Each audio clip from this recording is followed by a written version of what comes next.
I stepped into the private room and saw the trap immediately. There were no menus. Instead, a thick stack of papers sat beside a man in a suit who watched me like a predator.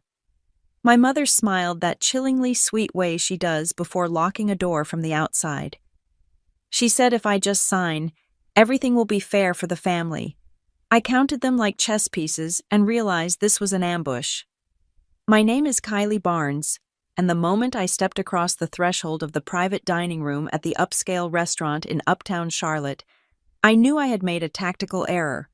Or perhaps, more accurately, I had walked knowingly into a slaughterhouse disguised as a family reunion. The air inside the room was different from the bustling main dining area we had just left behind. Out there, it was the low hum of expensive conversations and the clinking of silverware on china. In here, the silence was heavy, pressurized, like the cabin of an airplane right before the oxygen masks drop. The lighting was the first giveaway. It was too bright. Restaurants like this usually favored ambient, warm glows that flattered complexions and forgave wrinkles, but the overhead lights in this windowless room were dialed up to a clinical intensity, casting sharp, unforgiving shadows against the cream-colored walls. It felt less like a place to eat strip steak and more like a room where you would be asked to confess to a crime you had not yet committed. I scanned the table. There were no menus. There were no wine glasses. There was no breadbasket. Instead, the center of the mahogany table was dominated by a single, thick stack of paperwork. Beside it lay a heavy fountain pen, capped and positioned with military precision, parallel to the edge of the document. It was not my pen. I never used fountain pens. They were messy and pretentious. Two things my father, Evan, had taught me to despise. My eyes drifted to the header of the document, visible even from where I stood near the door. The words were printed in bold, sans serif font family settlement agreement, and right below that, in a font size that screamed for attention, was my own name. I looked up to find the architect of this scene waiting for me. My mother, Denise Holloway, sat at the head of the table. She was wearing her armor, a tailored beige blazer that probably cost more than my first car, and her hair was coiffed into that immovable, perfect helmet she donned whenever she wanted to control a narrative. She was smiling, but it was not the smile of a mother seeing her daughter after a month of silence. It was the tight, practiced smile of a real estate agent trying to close a deal on a house with a cracking foundation. It was a smile that stopped at the teeth. To her right sat Grant, her husband of 10 years. Grant Holloway was a man who took up too much space, both physically and conversationally. He was wearing a navy suit that strained slightly at the shoulders, his face flushed with that permanent, low-grade aggression he masked as assertiveness. He did not look at me. He was staring at the paperwork, his jaw set, his hands clasped on the table like a sledgehammer waiting to swing. Further down were the spectators, Sienna, 19 years old, and Logan, 17 years old, my step-siblings. They looked like hostages. Sienna was staring specifically at a knot in the wood of the table, her shoulders hunched, picking at a loose thread on her sweater. Logan looked bored but tense, his leg bouncing rhythmically under the table, creating a vibration I could feel through the floorboards. They were not here to participate. They were here to provide moral weight, to be the silent guilt trip that Denise would weaponize later. Look at your brother and sister. Kylie. Do it for them. But there was a fifth person, a stranger. He sat on the opposite side, a silver laptop open in front of him. He was a man who looked like he had been manufactured in a factory that produced generic corporate sharks. His suit was a little too shiny, his hair a little too gelled, and his smile a little too ready. He looked like the kind of person who sold catastrophic injury insurance over the phone. Kylie, my mother said, her voice smooth and devoid of any real warmth. Sit down, sweetheart. We have some things to discuss. I did not sit immediately. I remained standing, keeping my hand near the door handle for a second longer than necessary. I thought this was dinner. Mom, to celebrate your promotion. It is a celebration, Grant said, his voice booming in the small acoustic trap of the room. A celebration of the future. Sit down, Kylie. I pulled out the chair directly across from the document, It felt scripted. They had left this specific seat open, forcing me to face the tribunal. I sat, placing my purse on the floor and my phone on the table, face down. "Who is this?" I asked, nodding toward the man with the laptop. "This is Carter Baines," Denise said, gesturing with a flutter of her hand. "He is a family attorney. He has been helping us organize things since your father passed." Carter Baines extended a hand across the table. I did not take it. He did not seem offended. He simply retracted it and rested his elbows on the polished wood, interlacing his fingers. "Pleasure to meet you, Ms. Barnes," Carter said. His voice was like warm syrup, sticky and overly sweet. "I know this is a difficult time for you. Losing a father is a tragedy that reshapes one's world. I am here to help make that transition as seamless as possible." "Seamless?" I repeated. "Is that what we are calling it?" "We want to talk about the estate," Grant cut in, impatient. He tapped a finger on the stack of papers. "Your father left things messy, disorganized. He did not think about the long-term tax implications for the whole family unit. We are just trying to clean it up." I felt a flash of cold anger in my chest. My father, Evan Barnes, was a systems engineer. He categorized his grocery receipts by aisle. He had a spreadsheet for his sock rotation. The idea that he had left anything messy was a lie so blatant it was almost insulting. "What is the paperwork, Mom?" I asked, ignoring Grant and looking directly at Denise. She sighed, a tragic, theatrical sound. "It is a solution, Kylie, a way to ensure fairness. Your father, he had certain assets, but if we leave them scattered the way they are, the government takes a chunk, the lawyers take a chunk, and nobody wins. Carter has drawn up a family settlement agreement. It consolidates everything." Carter cleared his throat and turned his laptop slightly so I could see a graph that meant absolutely nothing. "Essentially, Ms. Barnes, this agreement creates a family legacy trust. It is a very standard, very civilized instrument. By signing this, you agree to transfer the bulk of the probate assets, roughly 60 to 70%, into the trust." I stared at him. 60 to 70%, I said, repeating the number slowly to make sure I had heard it correctly. "Managed by your mother and Grant. Of course," Carter added quickly. "They have the experience in real estate and investment. It pools the resources. It protects the capital. And naturally, you, Sienna, and Logan are all beneficiaries. It ensures that everyone is taken care of. Equally." "Equally," I said. I looked at Sienna. She still had not looked up. My father was not Sienna and Logan's father. Why would his retirement accounts go into a pot for them?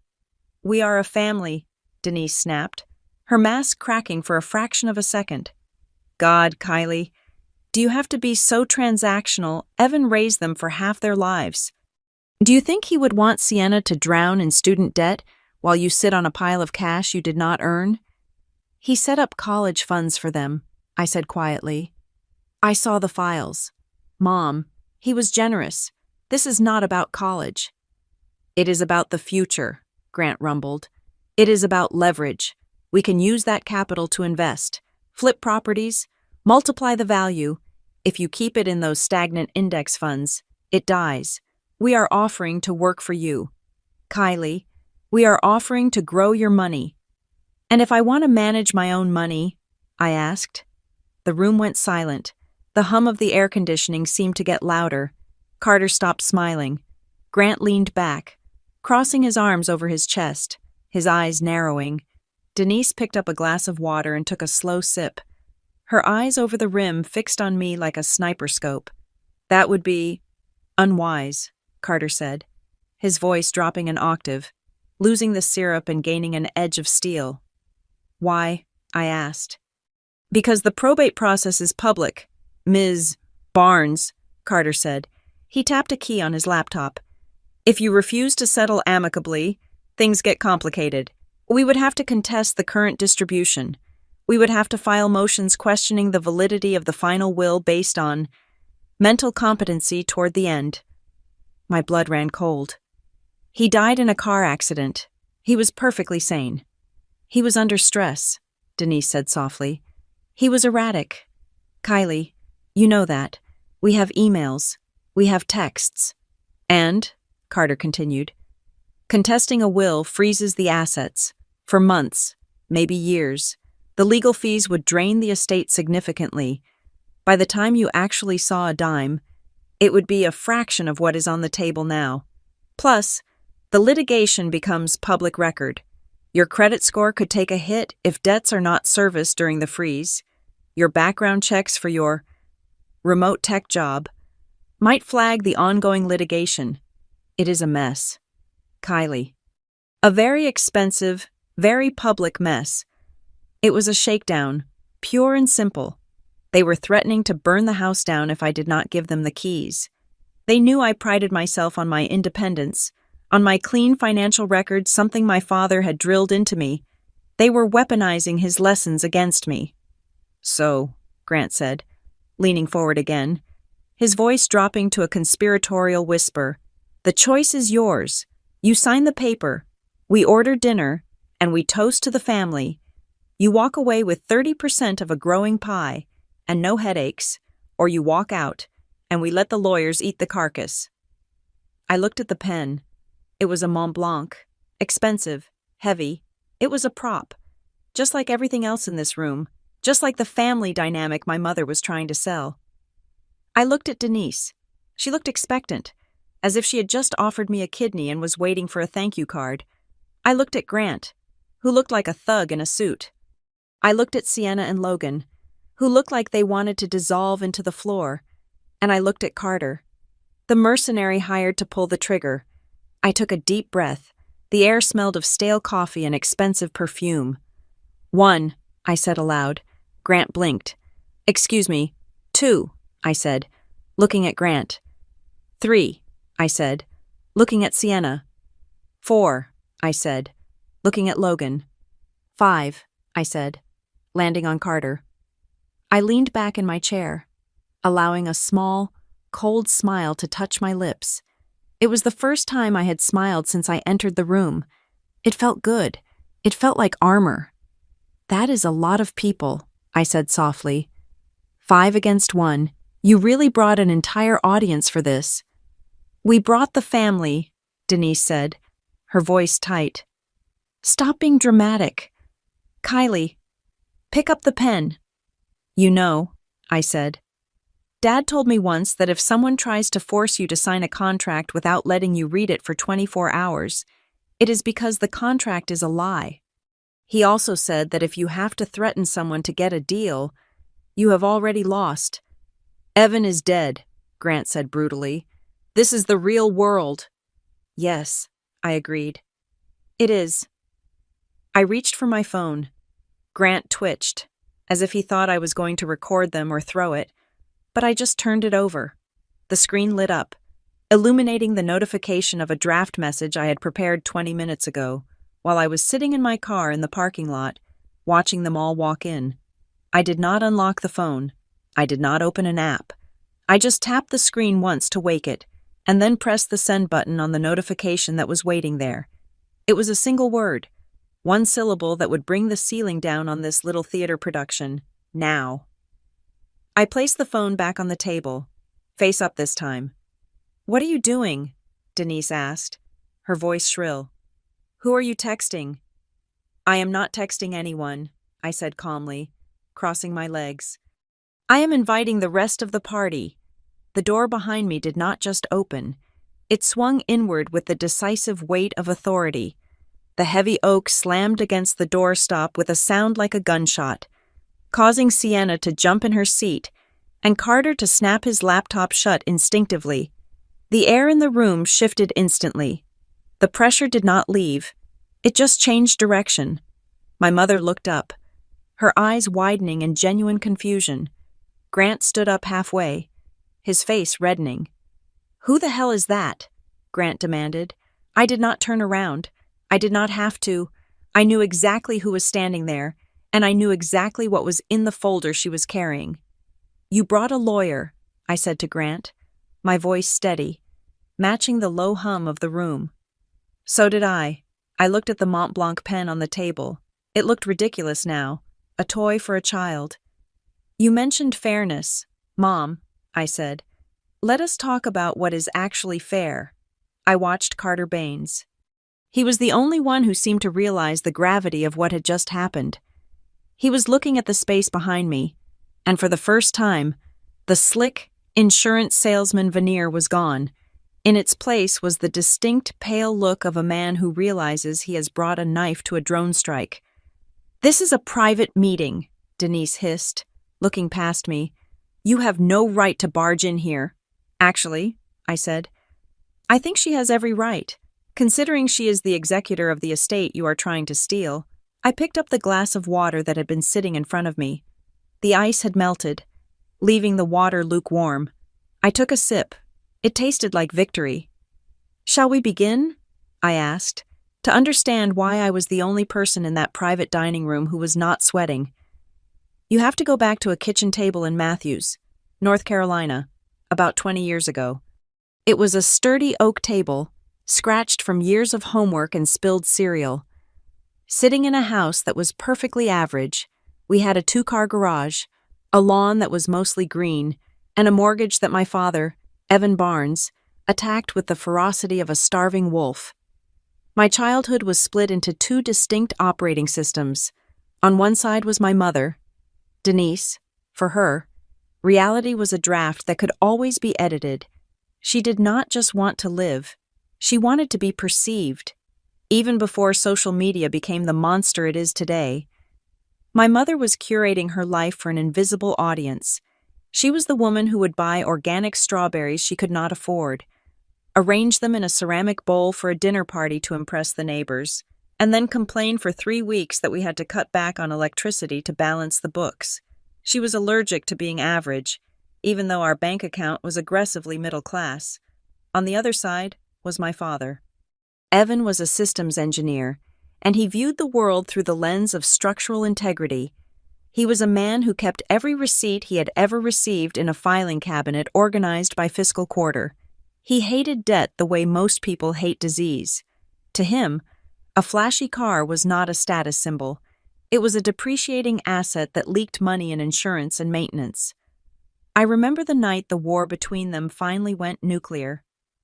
I was 9 years old, sitting at the top of the stairs, listening to voices bounce off the laminate flooring below. My mother wanted to move. She had found a house in a new development called the Oaks or the Pines, some generic, aspirational name that promised a lifestyle we did not have. It was 5 bedrooms, 4 baths, and cost 3 times what our current home was worth. I can still hear her voice, pitched high and desperate. She said we needed it. She said her friends were moving up. She said I needed a better environment to grow up in. My father's voice was lower, calm but immovable. He laid out the math. He explained that with the interest rates and the property taxes, we would be house poor within 6 months. He told her that he was not going to sign a 30-year contract to impress people we did not even like. My mother screamed that he had no ambition. She said he was content to be small. My father replied with a sentence I never forgot. He said that life is not a magazine cover. "Denise, you cannot eat prestige." They divorced 2 years later. When the dust settled, the custody arrangement was standard on paper. But in practice, I gravitated toward the quiet stability of my father's house. My mother moved into a condo she could barely afford, decorating it with furniture bought on credit cards, trying to signal to the world that she was thriving. My father stayed in the house in Matthews, paid off the mortgage 4 years early, and drove a sedan until the odometer read 200,000 miles. Living with Evan Barnes was not a childhood filled with whimsical surprises or trips to Disney World. It was a masterclass in survival, while other kids were learning how to ride bikes. My father was teaching me how to read a bank statement. Every Sunday night, we had what he called the review. We would sit at that scratched oak table, and he would open his laptop. He showed me the electric bill. He showed me the grocery costs. He explained what compound interest was and why it could be your best friend or your executioner. He was not cold. He was just terrified of the world taking advantage of me. He loved me by arming me. I remember when I turned 18, just before I left for college. He handed me a credit card with a $500 limit. He looked me in the eye and told me that this piece of plastic was a test. He said that if I carried a balance for even 1 month, he would cancel it. He told me that a credit score is the only report card that matters when you are an adult, because it determines where you can sleep, what you can drive, and who will hire you. But the most important lesson, the one that saved me in the restaurant room with Carter Baines, came when I was buying my first used car after graduation. The dealer was pushing me, telling me the offer was only good for the next hour, trying to get me to sign for an extended warranty I did not need. I called my dad in a panic. He told me to leave. He said that if anyone tries to force you to sign something by creating a false sense of urgency, it is because they are hiding something. He said honest deals can wait until the morning. Scams need to be signed by midnight. While I was learning the architecture of financial independence, my mother was building a new facade. She met Grant Holloway 3 years after the divorce. Grant was everything my father was not. He was loud, he was expansive, and he was in real estate investment, which seemed to involve a lot of seminars, leased luxury SUVs, and talk about leverage. Grant was the kind of man who tipped big when people were watching but complained about the service when the waiter walked away. They got married in a ceremony that cost more than my 4 years of college tuition. Then came Sienna, and 2 years later, Logan. They built the perfect family image. They bought the big house in the neighborhood with the HOA that fined you if your grass was half an inch too high. They went on vacations to resorts where they took hundreds of photos and posted them with captions about being blessed. I became the cameo character in their show. I was the daughter from the previous marriage, the one who was doing tech stuff somewhere in the city. I was useful to them. I was proof that Denise was a good mother who raised successful children. I was invited to Thanksgiving and Christmas, not because they wanted to hear about my life, but because the family photo looked incomplete without me. I was a prop to round out the aesthetic. I played along for years. I went to the dinners. I brought gifts for Sienna and Logan. I smiled when Grant made passive-aggressive jokes about how engineers were boring and how the real money was in sales. I bit my tongue because I loved my half-siblings, even if they were being raised in a greenhouse of toxic positivity. But as I climbed the ladder in my career, earning a senior position and a salary that finally allowed me to breathe, the dynamic shifted. My mother developed a radar for my bank account. The calls started innocently enough. It was never a demand. It was always a crisis. Grant is having a slow month with the market, she would say. Sienna needs braces, and we want her to have the best orthodontist, not the cheap one. Logan has a chance to go to this elite soccer camp, and it would break his heart if he missed out. She never asked me to give them money. She asked me to help the family. She weaponized my success against me. She made me feel that my stability was an insult to their struggles. If I said no, I was selfish. If I asked why Grant could not pay for it, I was being disrespectful to the man who stepped up to be a father figure, a title Grant had never actually earned. I started sending checks, $500 here, $1,000 there. It was the peace tax, the price I paid to keep my mother from crying on the phone and accusing me of abandoning my flesh and blood. My father watched this from a distance. He never criticized me for it, but I could see the tightness in his jaw whenever I mentioned helping Mom out. About 6 months before the accident, Dad asked me to come over for dinner, just the two of us. He made lasagna, his specialty, which mostly involved buying the best frozen one he could find and adding extra cheese. We ate in the kitchen, the same kitchen where I had watched his marriage dissolve. He looked tired. His hair had gone fully gray, and the lines around his eyes were deeper. He was still working, still saving, still driving that ancient sedan. He put down his fork and looked at me with a seriousness that made me pause. He asked me if I knew where his important papers were. I told him I did. In the fireproof safe in the study, top shelf. He nodded. He told me that he had made some updates. He said he had seen a new lawyer, a woman named Marisol Vega. He said he wanted to make sure things were airtight. I asked him why. Was he sick? Was something wrong? He shook his head and smiled, a rare, soft expression. He said he was fine. He was just running a system update. He told me that he knew Denise better than anyone. He knew Grant. He knew that people who live on leverage eventually run out of road, and when they do, they look for any resource they can liquidate. He told me he had worked for 40 years to build a foundation. He did not do it so Grant Holloway could flip it into a condo project that would go bankrupt in 6 months. He did not do it so Denise could buy a new wardrobe for her next social climb. He reached across the table and covered my hand with his. His hand was rough, calloused from weekend yard work.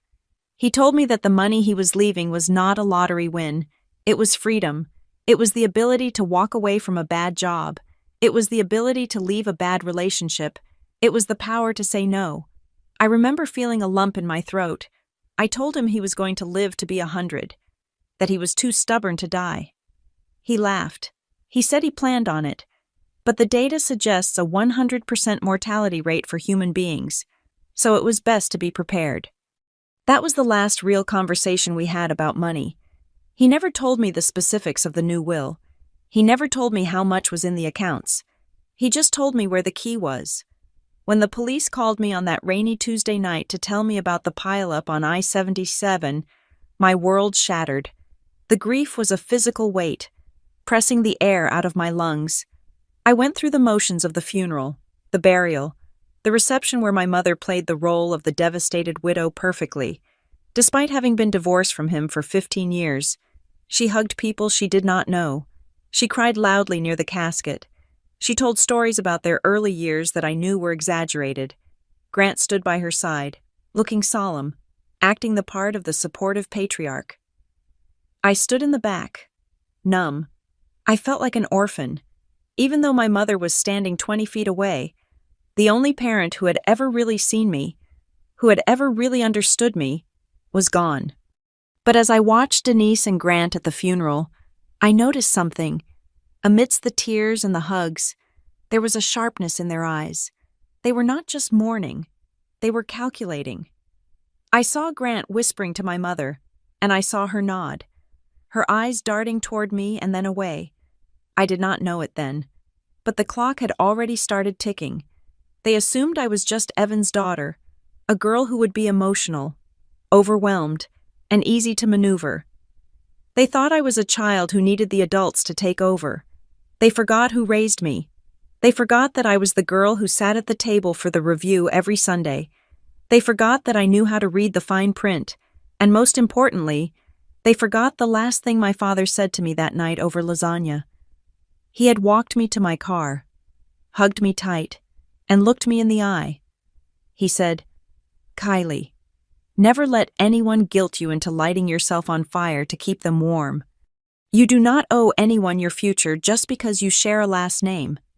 Sitting in that restaurant, staring at the 5 people waiting for me to surrender, I could hear his voice as clearly as if he were standing next to me. I was not going to sign. I was going to fight. And I was going to do it exactly the way he would have wanted, with cold, hard evidence and zero emotion. The call came at 11:14 on a Tuesday night. It was raining, that heavy, relentless Carolina downpour that turns the interstate into a sleek, black mirror. I was in my apartment, folding laundry and watching a documentary about deep-sea exploration, completely unaware that my life was being rewritten in the dark on I-77. The voice on the other end was professional, detached, and apologetic. It was a state trooper. He told me there had been an accident near the Tavola Road exit. A semi-truck had hydroplaned. My father's sedan was in the wrong place at the wrong time. It was quick, the trooper said, as if the speed of the impact was a consolation prize for the fact that my father was never coming home. There was no cinematic rush to the hospital. There was no holding his hand while he whispered final words of wisdom. There was just a drive to the medical examiner's office the next morning to identify a body that looked like my father, but felt like an empty room. The silence of death is not peaceful. It is deafening. It screams at you that the person who taught you how to tie your shoes and balance a checkbook is now just paperwork. The funeral took place 4 days later. My father had requested a simple service, no open casket, no expensive flowers, just a cremation and a small gathering. He hated waste. He would have been appalled if I had spent $10,000 on a mahogany box to bury in the ground. But Denise Holloway does not do simple. My mother arrived at the funeral home like she was auditioning for the role of the grieving widow in a daytime soap opera. She wore a black dress that was tasteful, yet noticeably expensive, and she clung to Grant's arm as if she could not stand under her own power. When she saw me, she let out a sob that turned every head in the room. "Oh, Kylie," she wailed, pulling me into a hug that smelled of Chanel and hairspray. "My poor baby. We are all so devastated." I stood there, stiff as a board, letting her perform. I looked over her shoulder and saw Sienna and Logan standing awkwardly by the entrance. They looked genuinely sad, their eyes red and puffy. They had liked Evan. He had been kind to them, in his distant, quiet way. But Denise. She had spent the last 15 years complaining about him, calling him cheap, boring, and small-minded. Yet here she was, accepting condolences from my father's old engineering colleagues, nodding tragically as she told them how much they had been through together. She was rewriting history in real time. She was positioning herself not as the ex-wife who left him for a bigger house, but as the Keo parent who shared his life's journey. Grant stood beside her, shaking hands with a solemnity that felt practiced. He was scouting the room. I could see his eyes flicking over the attendees, assessing who they were, gauging the value of the crowd. When he looked at me, his expression was a mix of pity and impatience. After the service, while I was trying to talk to one of my father's neighbors about his garden, Denise cornered me. "We need to make sure we handle the estate properly," she whispered, her hand gripping my forearm a little too tightly. "Grant knows a great probate guy. He can take this burden off your shoulders. Sweetie, you do not need to worry about the paperwork." I pulled my arm away gently. "I have it covered." "Mom," she blinked, her eyes hardening for a microsecond. "We just want to help. Kylie, do not be stubborn like him." I walked away before I said something that would cause a scene. I buried my father that day, but I also buried the last shred of hope that my mother would ever just be a mother, rather than an operator. 2 days after the funeral, I met Marisol Vega. My father had mentioned her name, but I had never met her. Her office was in a brick building in Dilworth, quiet and understated. Marisol was a woman in her 50s with sharp, intelligent eyes and a no-nonsense demeanor that immediately put me at ease. She did not offer me platitudes. She offered me water and a thick binder. "Your father was a very meticulous man," Marisol said, opening the file. "He came to me 3 years ago to restructure his estate. He updated it again 6 months ago. He was very specific about his intentions." She laid out the assets. It was not a fortune that would make the news. There were no hidden offshore accounts or gold bars. It was the accumulation of 40 years of discipline. There was the house in Matthews, fully paid off. There was a 401k that had been growing since the 80s. There was a brokerage account filled with boring, reliable index funds. There was a modest life insurance policy. When Marisol slid the paper across the desk with the total valuation, I stared at the number. It was significant. It was enough to pay off my own student loans, put a down payment on a house, and still have a safety net that would last for decades if managed correctly. It was exactly what he had promised freedom. Marisol leaned forward, clasping her hands on the desk. "Kylie, I need you to listen to me very carefully," she said. I looked up, tearing my eyes away from the numbers. "Your father was worried about this day," she said. "He was not worried about the government. He was worried about your mother." I felt a chill run down my spine. "He told you that he did not use her name, but he was clear about the threat model." Marisol said, "He structured the will to bypass probate as much as possible, but some assets will still have to go through the court process. That means the existence of the will becomes public record, but the specific values can sometimes be kept quieter until the final accounting. However, people talk, and people assume." She handed me a card with her personal cell number. "Here is the rule," she said sternly. "You do not discuss dollar amounts with anyone, not your mother, not Grant, not your siblings. If they ask, you tell them it is in the hands of the lawyers and you do not know yet. If they present you with any document, no matter how innocent it looks, you do not sign it. You bring it to me. Do you understand? I nodded. I understand. They will try to make you feel guilty. Marisol warned. They will tell you that the money belongs to the family unit. They will tell you that your father would have wanted to support everyone. That is a lie. Your father wanted to support you. That is why you are the sole beneficiary of the residual estate. I left her office feeling a strange mixture of gratitude and dread. My father had built a fortress for me, but I was the one who had to defend the gate. The siege began less than 24 hours later. It started with a text message from Denise. It was 7:30 in the evening. I was sitting on my floor, surrounded by boxes of my father's books, trying to decide what to keep. Did you find the insurance policy paperwork yet? Grant says some of those companies have a 30-day filing deadline. We need to be on top of this. No. How are you holding up? No. Did you eat today? Just business. I typed back. I am handling it with Dad's lawyer. Thanks. 3 minutes later, my phone rang. I let it go to voicemail. Then came a text from Grant Kiley. Your mom is just worried. Don't shut us out. We are all in this together. Over the next few weeks, the pressure ramped up. It was subtle at first, masked as concern. Denise would invite me to lunch, and halfway through the salad, she would sigh and look out the window. You know, she would say, wiping a non-existent tear, I worry so much about Sienna. College is so expensive these days. Evan always said he wanted her to go to a good school. He never said that. I thought, he said she should go to a state school and avoid debt. I am just not sure how we are going to manage it with the market being so down. Denise continued, eyeing me. Grant is working so hard, but real estate is tough right now. It would be such a shame if Sienna had to decline her acceptance to Duke because of money, especially when there is so much unused capital sitting around. I took a bite of my salad and said nothing. I had learned the technique Marisol called gray rocking. Be as boring and unreactive as a rock. Give them nothing to latch onto. I am sure she will figure it out. I said blandly. Financial aid is available. Denise's eyes narrowed. It is not about financial aid. Kiley, it is about family taking care of family. Your father helped raise her. He would not want her to struggle while you are sitting on his retirement fund. The guilt was sharp. It was designed to pierce right through my defenses. I loved Sienna. I did not want her to struggle. But I also knew that Grant had leased a new Range Rover 2 months ago. I knew they had just renovated their kitchen with marble countertops. They had money. They just spent it on appearance instead of substance. I went home that night and opened a new notebook.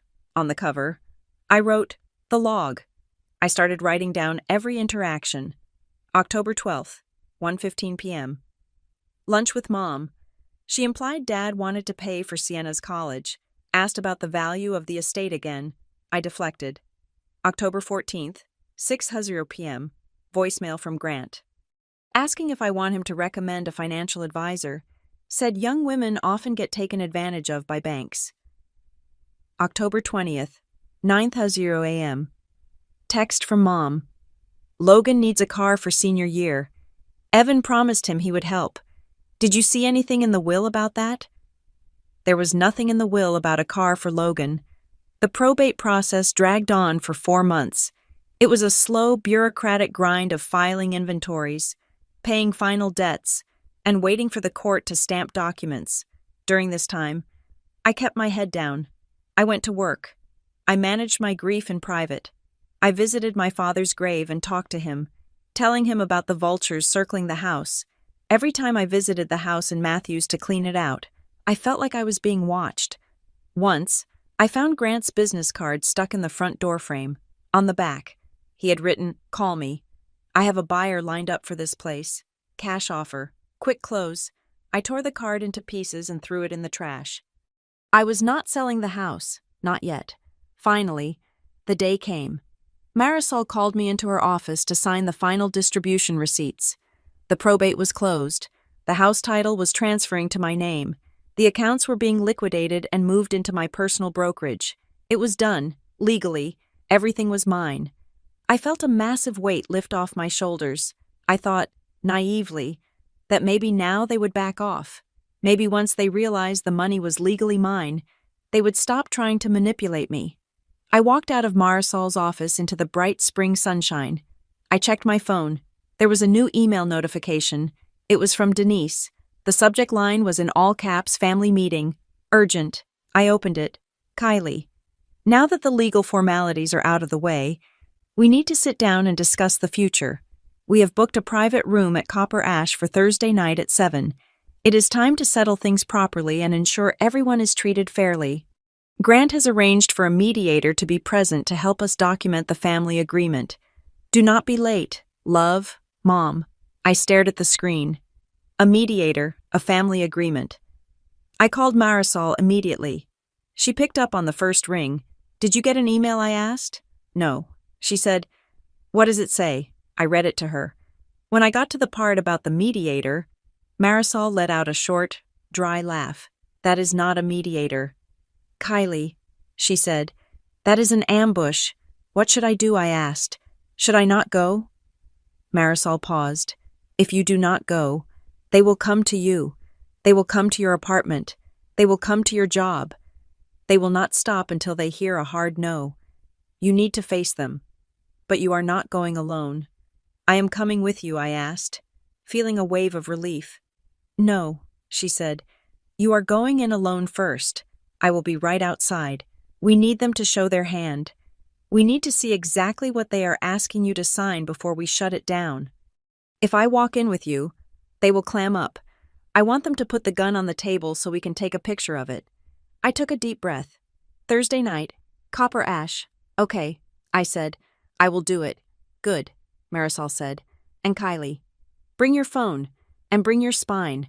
Your father gave you the assets. Now you have to earn the ownership. I hung up and looked at the email again. Love, Mom. It was the most dishonest sign off I had ever read. I put the phone in my pocket and started walking toward my car. The grief was still there, a dull ache in my chest, but it was being crowded out by something else. Something hotter, something sharper. They wanted a meeting. They wanted to talk about fairness. Fine. I would give them fairness. I would give them exactly what they deserved. The plan was simple, but that did not make it easy. I sat in my car in the parking lot of Copper Ash, watching the valet park a line of luxury sedans. The restaurant was one of those places that charged $30 for a burger because they served it on a slate tile instead of a plate. It was the kind of place Grant loved, all flash, no substance, and loud enough to mask a lack of genuine conversation. My phone buzzed. It was Marisol. I am parked 2 rows behind you. Black SUV. Give it 10 minutes. Then go in. I will come in 5 minutes after you text the signal. I took a deep breath, inhaling the scent of the recycled air conditioning in my car. I felt like a spy in my own life. Marisol had been clear this was a reconnaissance mission. We needed to know exactly what they were planning before we could dismantle it. If I refused to meet them, they would just keep coming at me with vague threats and guilt trips. But if I went in, sat down, and looked at the paperwork, they would have to show their cards. I needed to see the weapon before I could disarm it. I checked my makeup in the rearview mirror. I looked tired, but I also looked determined. I channeled my father. I imagined him sitting beside me, checking his watch, telling me that emotions were just variables that could be managed. I got out of the car and walked toward the entrance. The hostess station was a sleek podium of backlit onyx. The woman standing behind it smiled that practiced hospitality industry smile. Holloway party, she asked before I even opened my mouth. They are waiting for you in the private dining room. Of course they were. She led me through the main dining room, past tables of laughing couples and business dinners. We reached the back of the restaurant, where a heavy frosted glass door separated the elite from the commoners. The hostess opened it, and the ambient noise of the restaurant instantly vanished. The room was soundproof. That was my first thought. It was a kill box. The walls were padded with acoustic fabric, and the lighting was clinical. As I stepped inside, the door clicked shut behind me, sealing me in with the 5 people who claimed to love me. I have already described the scene that greeted me: the lack of menus, the single pen, the stage-like arrangement of my family. But what I did not fully process in that first moment, what only became clear as I sat down and the adrenaline began to settle, was the sheer precision of the trap. This was not a hastily arranged intervention. This was a choreographed extraction. My mother, Denise, was vibrating with nervous energy disguised as maternal warmth. Grant was the heavy, the muscle. Sienna and Logan were the props, the silent moral leverage, and Carter Baines, the man with the laptop, was the technician. I sat down. I looked at the stack of papers. The document on top was titled Family Settlement Agreement. But as I reached for it, I saw Carter tense up. He wanted to control the flow of information. He wanted to narrate the terms before I read the fine print. "Let us walk through this together." "Kylie," Carter said, his hand hovering near the paper, "it can be dense legalese. I want to make sure you understand the spirit of the agreement first." I ignored him. I pulled the stack toward me and flipped the cover page. "I am a fast reader. It is a necessity in my job. You have to be able to scan lines of code or technical documentation and spot the bug, the anomaly, the thing that does not belong." The first few pages were standard boilerplate about the Family Legacy Trust. It described a pooled investment vehicle. It used buzzwords like generational wealth, asset protection, and tax efficiency. It sounded good. It sounded smart. But then I turned to page 6. My heart hammered against my ribs. Attached to the trust agreement was a second document. It was not about the trust. It was a general durable power of attorney. I read the clauses, my eyes widening. This was not limited to the estate assets. This gave the agents named as Denise and Grant Holloway the power to manage all financial affairs of the principal. Me. It granted them the authority to access my personal bank accounts, to open and close credit lines in my name, to sell property titled to me, to make medical decisions. I looked up, meeting Grant's gaze. He was watching me closely, his eyes hard and unblinking. "This is a power of attorney," I said, my voice steady despite the nausea rising in my throat. Grant nodded, as if this were the most natural thing in the world. "It is a safety measure." "Kylie, just for administration." "Administration?" I asked. "This gives you control over my personal checking account, my salary, my 401k from my job. This has nothing to do with Dad's estate," Denise chimed in, her voice trembling with manufactured emotion. "Kylie, you are overreacting. We just want to help you manage the transition. You are young. You have never handled this kind of money before. If you make a mistake, if you forget a tax filing, you could lose everything. We are just trying to build a safety net for you." "A safety net," I repeated.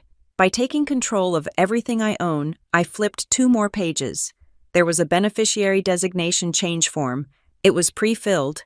It listed the Family Legacy Trust as the primary beneficiary for my father's IRA and life insurance, replacing me.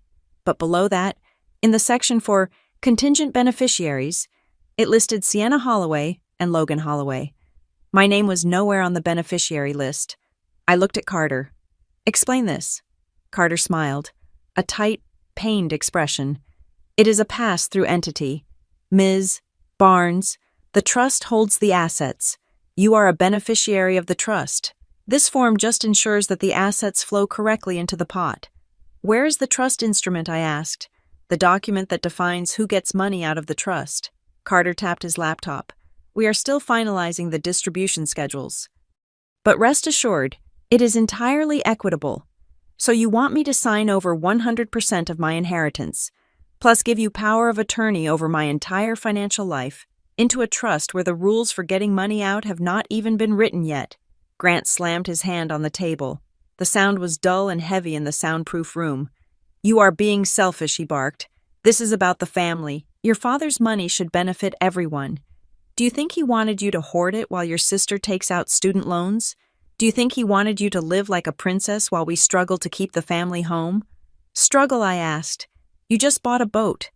"Grant, I saw it on Facebook." Grant's face turned a violent shade of red. "That is an investment. It is for client entertainment. You do not understand how business works." I looked at Sienna. She was shrinking into her chair. looking like she wanted to disappear. Logan was staring at the wall, his jaw clenched. They knew. Deep down, they knew this was wrong. But they had been coached. They had been told that I was the villain, the greedy sister keeping their future hostage. I looked back at the papers. There was one more document at the bottom, a confession of judgment. I felt a cold sweat break out on my forehead. A confession of judgment is a legal nuclear weapon. It essentially says that if I violate the terms of the agreement, I automatically admit guilt and liability, bypassing a trial. It would allow them to garnish my wages or seize my assets without me even being able to defend myself in court.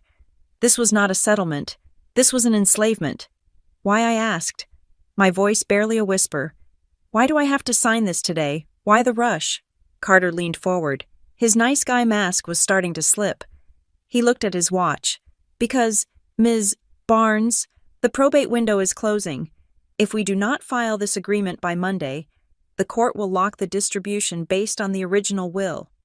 And if that happens, your mother and Grant will have no choice but to file a contest. A contest, I said. On what grounds? Undue influence, Carter said smoothly. Mental incapacity. We have witnesses prepared to testify that your father was not in his right mind when he signed that last will. We have emails where he sounds confused. That is a lie. I said, It does not matter if it is a lie. Carter said, his voice dropping to a hiss. It matters that it is a lawsuit. Do you know how long a contested estate takes to settle in Mecklenburg County? 18 months, minimum, and during that time, every dime is frozen. You will not see a penny, and the legal fees, they will come out of the estate. By the time we are done, the lawyers will have half of it. He paused, letting the threat hang in the air like smoke. And it is public record, he added. Civil litigation involving fraud accusations. That sticks. Your employer in the tech sector. They do background checks. Do they not? How would it look if you were named as a defendant in a case involving elder abuse and coercion? I stared at him. This was the leverage. They were banking on my fear. They thought that because I was a rule follower, because I had a clean record, I would be terrified of a stain. They were weaponizing my own integrity against me. My mother reached out and touched my hand. Her skin was cold. Just sign it. Kylie, she whispered, please, let us just be a family again. Do not make this ugly. I looked at her hand on mine. It was the hand that had brushed my hair when I was little. It was also the hand that had signed the credit card receipts that put my father in debt.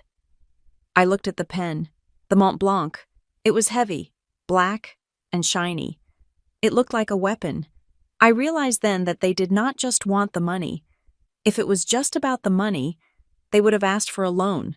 They would have begged. No, this was about control.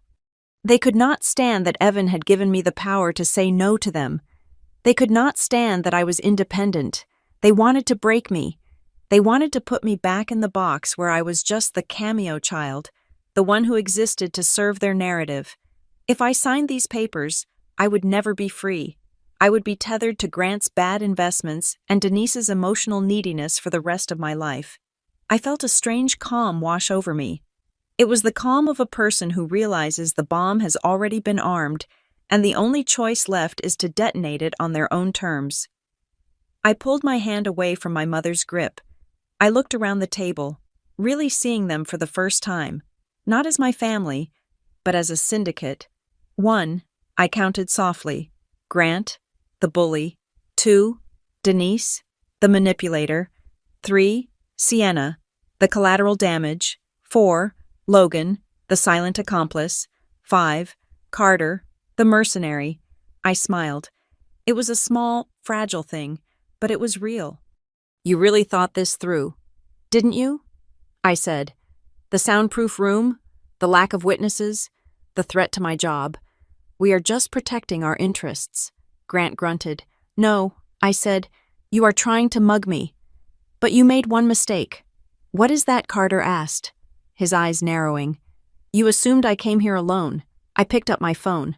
I saw the draft message I had prepared in the car. It was just one word, but it held the weight of an entire legal team. Now, I pressed send. I watched the progress bar zip across the screen. Delivered. I set the phone down and folded my hands on top of the power of attorney form. I suggest you get comfortable, I said to Carter, because the actual meeting is about to start. The knock on the door was not loud, but it was precise. It was 2 sharp raps, followed by a pause, and then a third. It was the sound of authority arriving. Before anyone at the table could react, the handle turned. The heavy soundproof door swept open, admitting a slice of the ambient restaurant noise from the hallway before clicking shut again, sealing us back in. But the atmosphere in the room had fundamentally changed. The oxygen, which had felt so thin a moment ago, suddenly rushed back in. Marisol Vega stepped into the room. She looked like she had just walked out of a courtroom where she had won a $10 million verdict.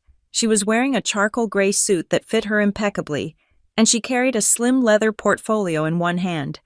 Her expression was pleasant, almost conversational, but her eyes were scanning the room with the efficiency of a targeting computer. "I am sorry to interrupt dinner," she said, her voice calm and level, "but I believe my client is currently being asked to review legal documents without her counsel present." Grant stood up halfway, his napkin falling to the floor. "Who are you?" he demanded. Marisol ignored him. She walked around the table and stood directly behind my chair. I felt her presence like a shield wall. She placed a hand briefly on my shoulder, a silent signal that the cavalry had arrived, and then she looked across the table at Carter Baines. Carter had gone pale. He had closed his laptop, but his hands were still resting on the lid, twitching slightly. "I am Marisol Vega," she said to Carter. "I represent the estate of Evan Barnes, and I represent Ms. Barnes in her personal capacity regarding all probate matters. And you are—" Carter cleared his throat. It was a wet, nervous sound. "I am Carter Baines. I am advising the family on estate planning and asset protection." "Advising the family," Marisol repeated, tasting the words as if they were spoiled milk. She tilted her head slightly. "That is interesting, Mr. Baines, because I was under the impression that the estate was already settled. In fact, I have the final distribution order from the clerk of Superior Court in my briefcase. It was stamped 3 days ago." She looked at the stack of papers in front of me. "Are you a probate attorney, Mr. Baines?" she asked. "I do general practice," Carter said, his voice finding a little bit of its slick rhythm again. "I specialize in trust formation. We are just trying to facilitate a more equitable arrangement for the beneficiaries." Marisol smiled. It was a shark smile. "General practice? I see. And which firm are you with?" "I do not believe I have seen your name on the Mecklenburg County bar roster for probate litigation. I am independent." Carter said quickly, "I have a solo practice, and your office is located where—" There was a silence, a long, excruciating silence. Carter shifted in his seat. "I work out of a shared executive suite in Ballantyne," he muttered. Marisol nodded slowly. "I see. And does your malpractice insurance cover drafting a confession of judgment against a beneficiary in a private dining room with no independent review, because that is a very specific kind of liability?" "Mr. Baines, in fact, most carriers would consider that a fast track to disbarment." Grant slammed his hand on the table again. "Now listen here. We are not in court. This is a family meeting. We are trying to help Kylie avoid a mess. You have no right to barge in here and threaten us." Marisol turned her gaze to Grant. It was like watching a laser pointer shift from a wall to a forehead. "Mr. Holloway," she said, her voice dropping a few decibels but gaining in intensity. "I have every right, because what you are doing here, cornering a young woman in a soundproof room, misrepresenting the status of a closed probate case, and pressuring her to sign away her assets under threat of litigation, is not a family meeting. It is coercion. It is duress. And if I were to call the police right now and show them that power of attorney document, they might even call it attempted extortion." Denise let out a gasp. She pressed a hand to her chest, her eyes wide and wet. "Extortion," she cried. "How dare you? I am her mother. I gave birth to her." She looked at me, tears streaming down her face with impressive speed. "Kylie, tell her to stop. Tell her to leave. We just want us to be together. I just want unity. I want us to be a team again. Why do you have to bring lawyers into this? Why do you have to be so cold? I looked at my mother. 5 minutes ago, she was telling me to sign or face a lawsuit. Now she was the martyr. I am not the one who brought a lawyer. Mom, I said quietly. I pointed at Carter. You brought him. You brought the papers. You brought the threats. Marisol reached over my shoulder and picked up the power of attorney document. She did not ask for permission. She just took it. She flipped through it, her eyes scanning the text rapidly. She stopped on the last page. Her eyebrows shot up. Oh, this is rich, she said softly. She turned the document around and placed it on the table so I could see it. She pointed to the bottom of the page, to the notary block. Usually, a notary block is blank. You sign it in front of the notary. They stamp it, and they sign it. It is the witness to the act. But this block was not blank. The notary's signature was already there. It was signed in blue ink, and there was a stamp pressed into the paper. Who is Brenda Miller? Marisol asked. I stared at the name. It took me a second, but then I recognized it. Brenda is Mom's tennis partner. I said. Marisol looked at Denise. So, you had your friend notarize a signature that had not happened yet. You had her attest that Kylie Barnes appeared before her and signed this document freely and voluntarily, when Kylie Barnes was not even in the room. That is a felony, Marisol said, her voice slicing through the air. That is notary fraud, and since this document was presented by you, Mr. Baines, you are complicit in it. Carter stood up. He grabbed his laptop. I think we are done here, he said. His voice was shaking. I was told this was a pre-agreed arrangement. I was told the notary had already met with the client. I am not part of this. He looked at Grant. Do not call me again. Carter Baines walked out of the room. He did not look back. He left the paperwork on the table. The silence that followed his exit was heavy and suffocating. Grant was staring at Marisol with a look of pure, unadulterated hatred. His face was a mask of fury. The veins in his neck were bulging against his collar. For a second, I thought he was going to lunge across the table. I saw his hand twitch into a fist, but then he took a breath. I watched him physically wrestle the rage back down. He smoothed his tie. He unclenched his jaw.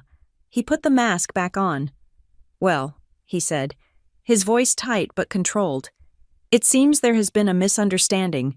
We were just trying to expedite things. Brenda must have misunderstood the instructions. Marisol closed the folder she was holding. There is no misunderstanding.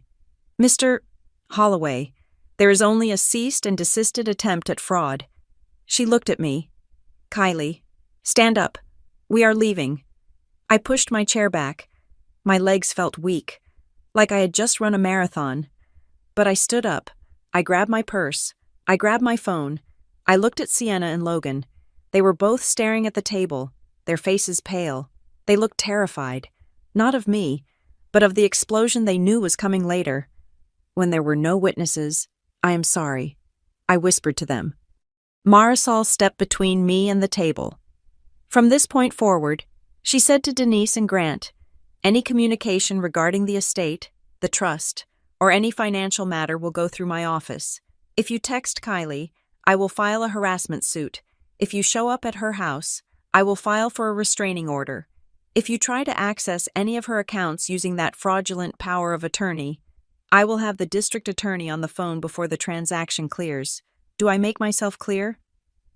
Denise did not answer. She was staring at the tablecloth, picking at a stain that was not there. Grant nodded once, stiffly. Crystal. Marisol put a hand on my back. Let us go. I walked toward the door. My heart was pounding so hard I could hear it in my ears. I felt lightheaded. I had done it. I had faced them. I had counted to 5, and I had won. But as I reached the door, my mother spoke. Her voice was soft. It was not the screech of a harpy or the wail of a victim. It was something worse. It was the quiet, disappointed tone she used to use when I came home with a B on my report card. You are making a mistake. Kylie, she said. I paused, my hand on the door handle. You think you won, she whispered, but you have no idea what it takes to keep a family together. You are just like your father.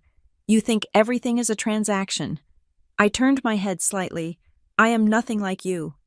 I said, and that is the only inheritance I care about. You are making this very hard for yourself, she said. Her voice was almost affectionate, which made the threat land with a sickening thud.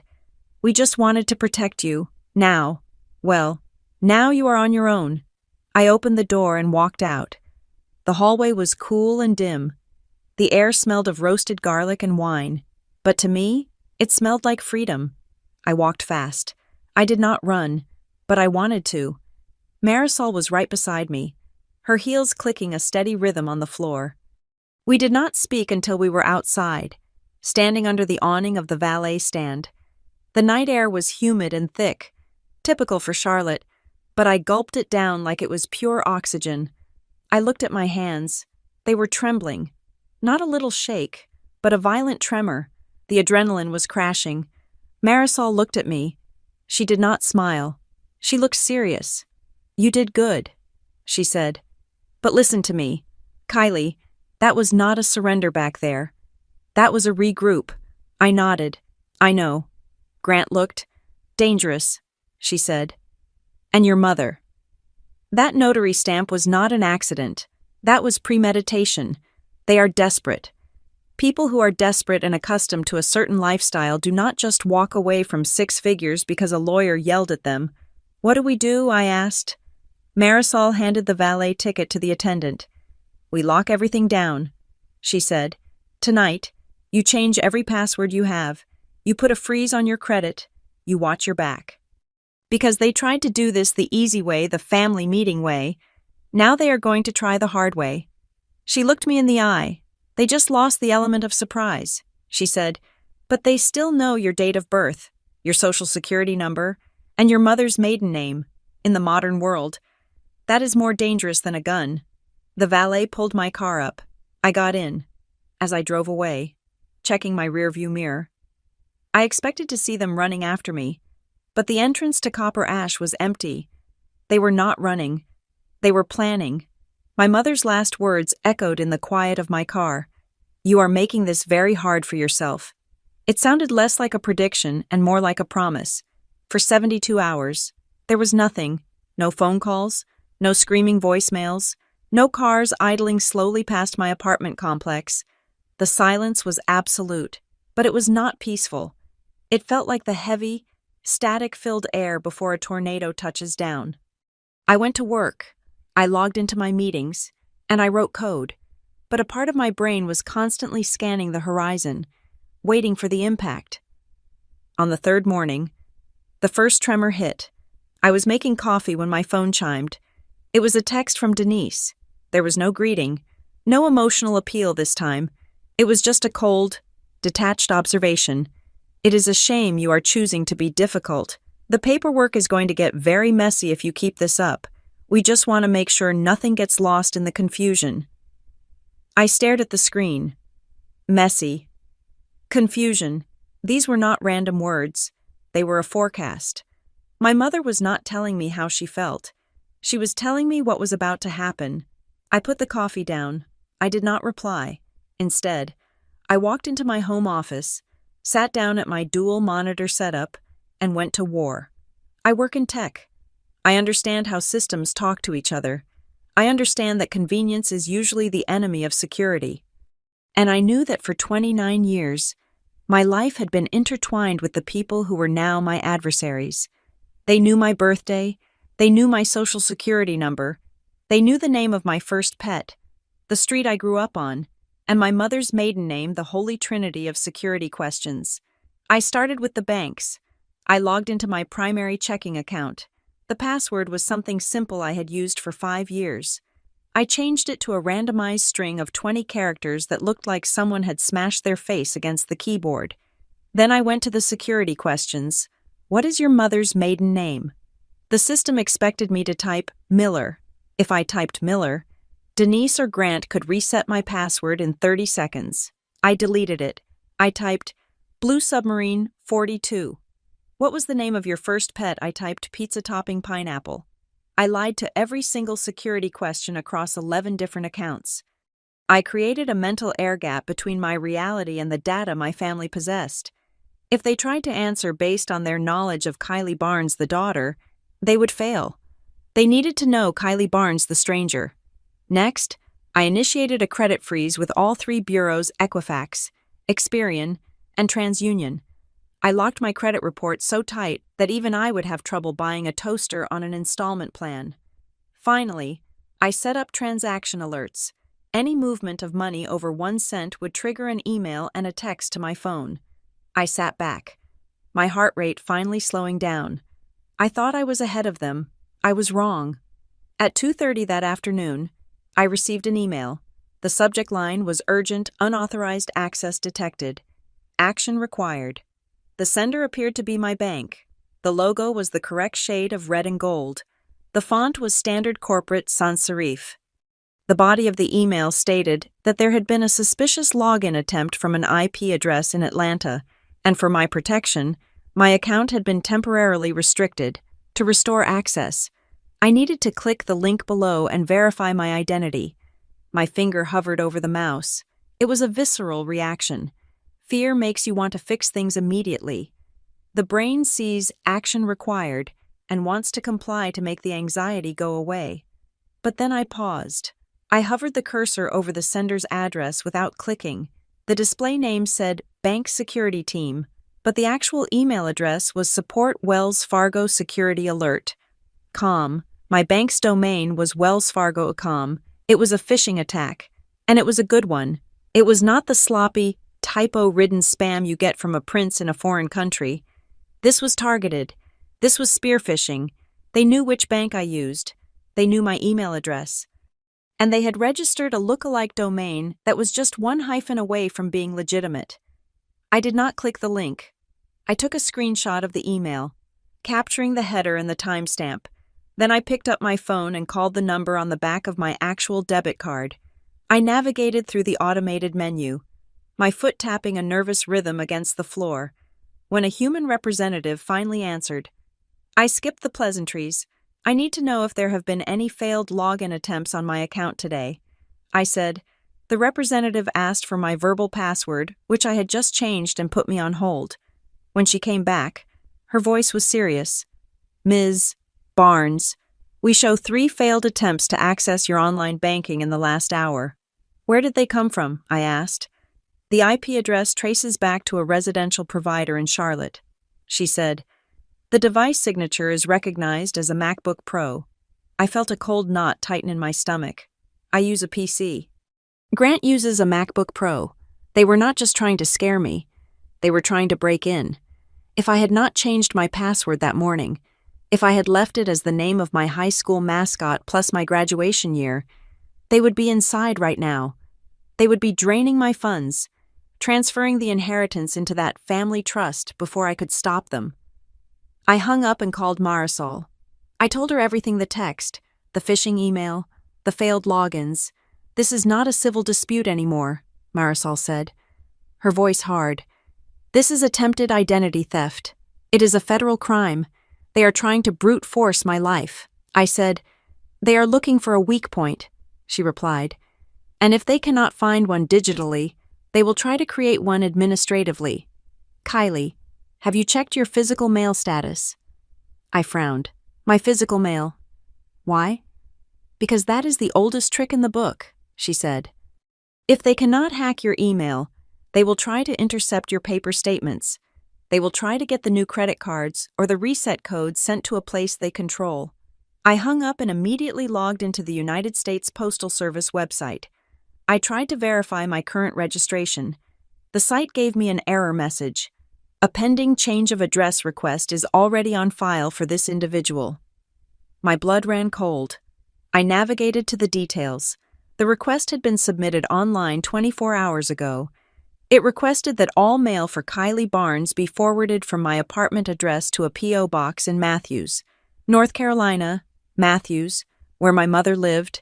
They were trying to reroute my life. They wanted to steal my bank statements, my legal notices from Marisol, my new credit cards, everything. They wanted to blind me. If the bank sent a letter saying, "Did you authorize this transfer?" it would go to the P.O. box. Grant would open it, shred it, and I would be none the wiser until the money was gone. I felt a wave of nausea, followed by a surge of pure, crystallized rage. This was not family.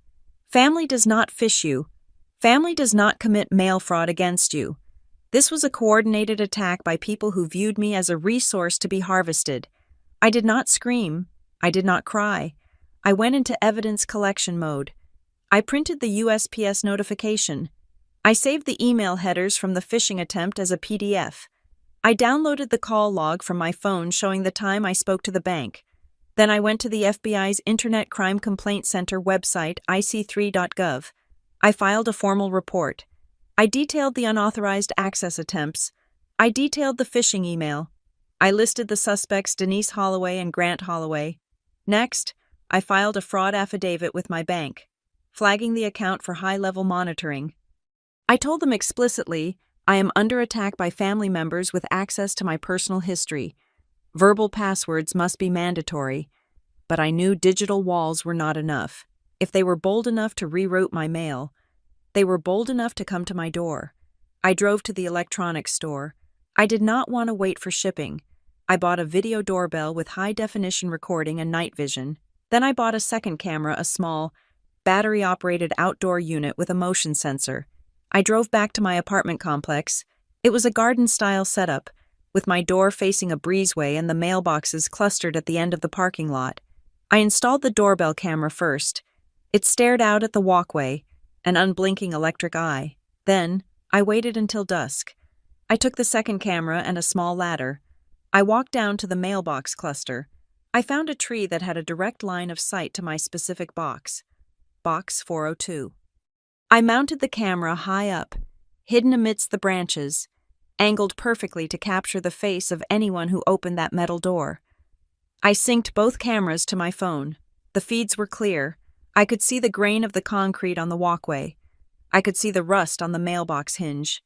I went back inside and locked the deadbolt. I sat on my couch, my phone in my hand, watching the live feeds. My apartment felt different now. It was no longer just a home. It was a fortress, and I was the watchman.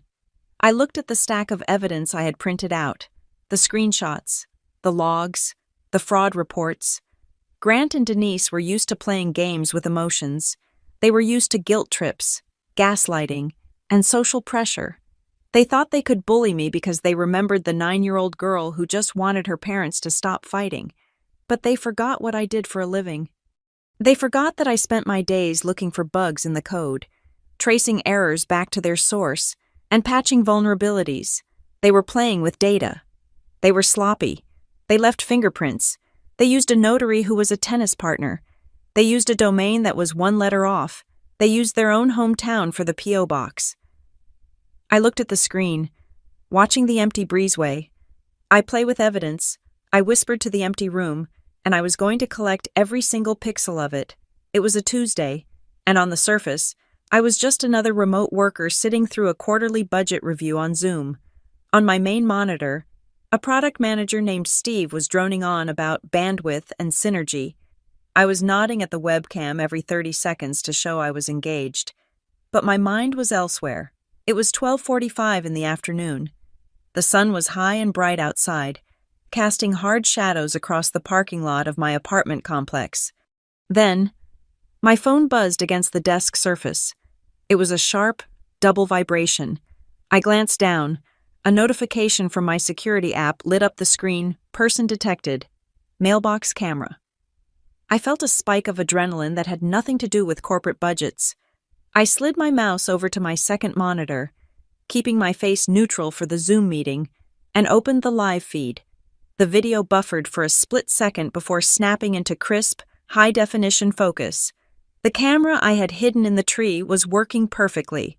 Standing in front of the cluster of metal mailboxes was my mother. Denise was wearing a tracksuit and oversized sunglasses, the kind celebrities wear when they want to be seen hiding. She looked out of place. She was not walking for exercise. Her body language was tight, anxious.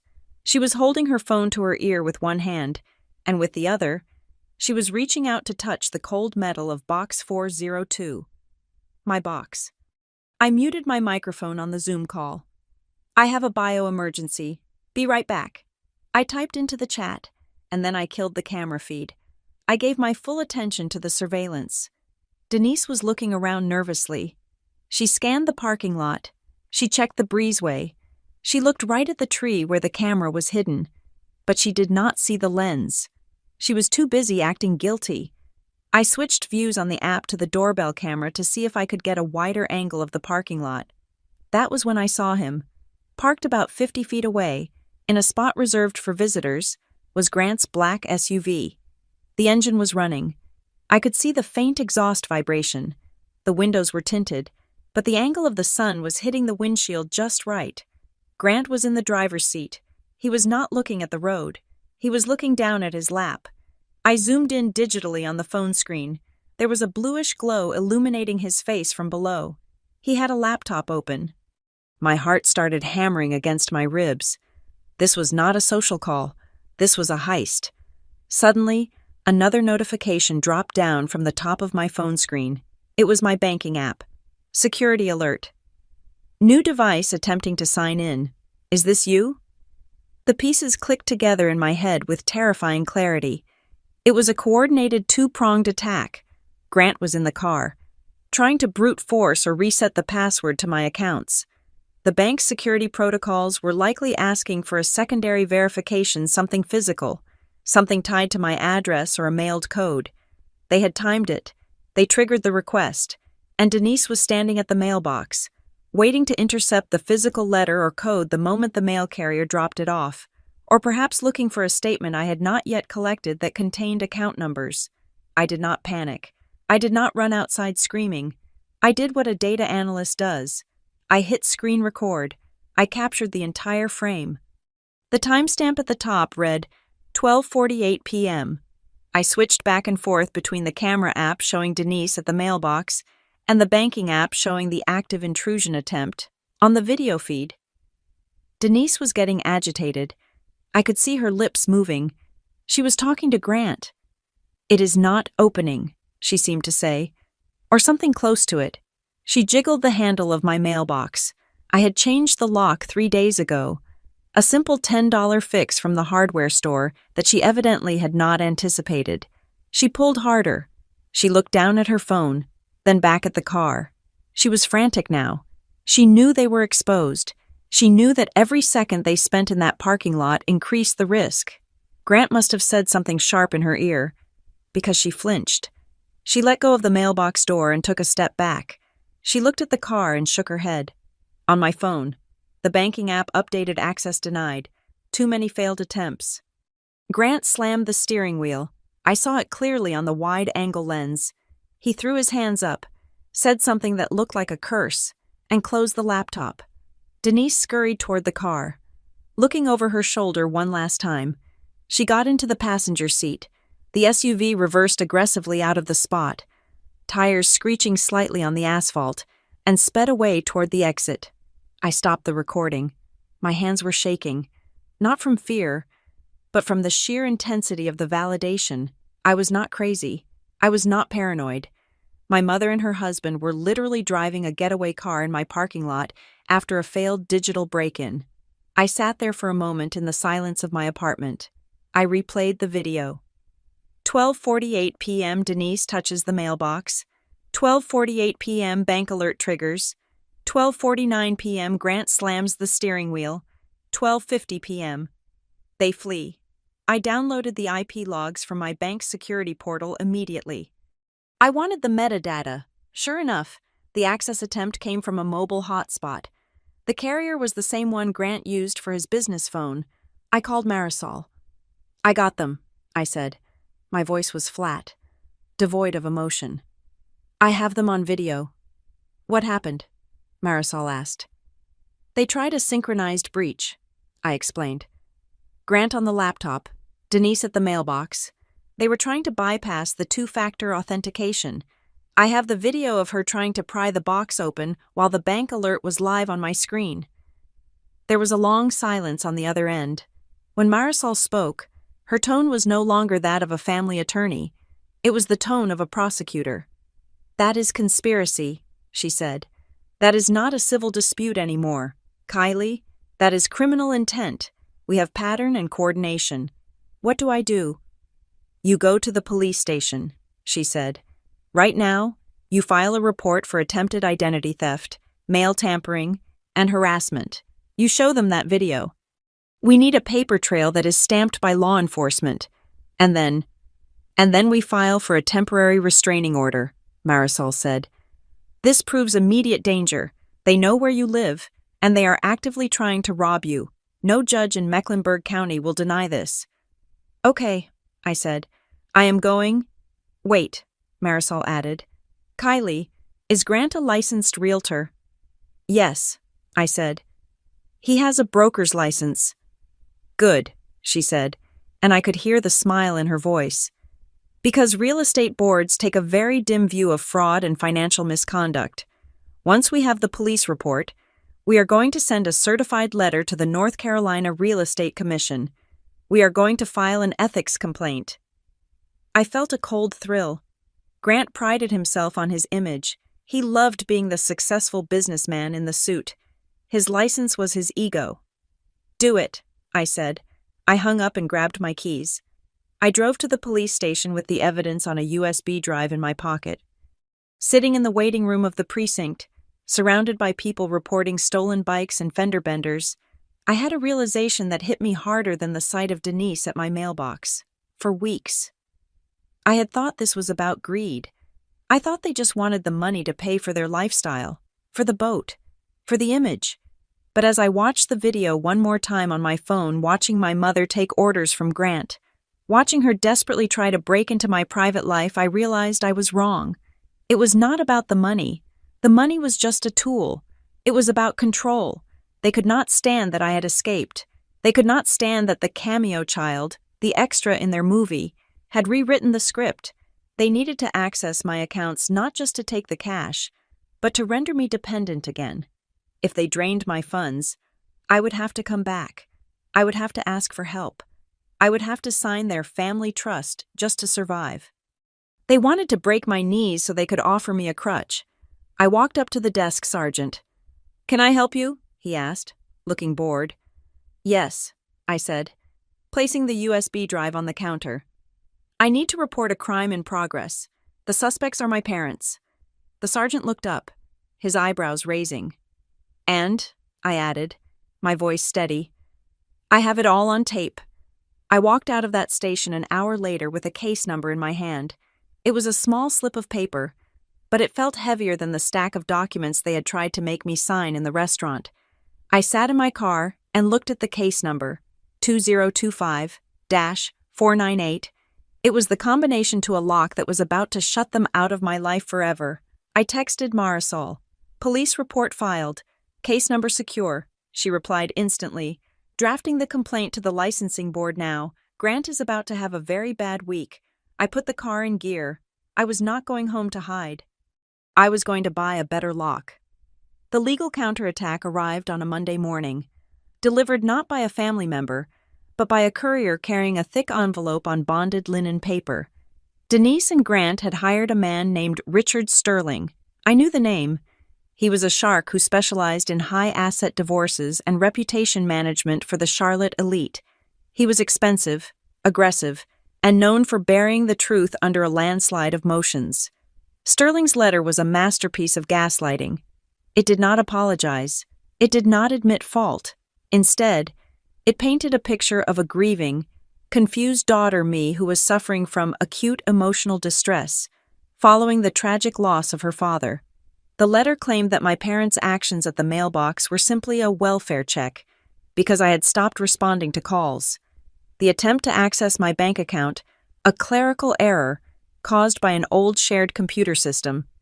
The power of attorney with the fraudulent notary stamp, a draft document that was never intended to be executed without my presence. They were rewriting reality. They were trying to turn my defensive measures into symptoms of paranoia. Sterling even hinted that if I persisted with the police report, they would file a defamation suit that would bankrupt me. I sat in Marisol's office, reading the letter, my hands shaking with rage.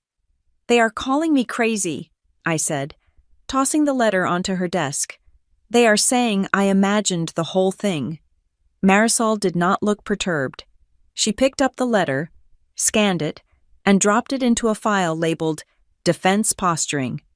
Of course they are, Marisol said calmly. This is the standard playbook. Kylie, deny, attack, reverse victim and offender. They cannot argue the facts.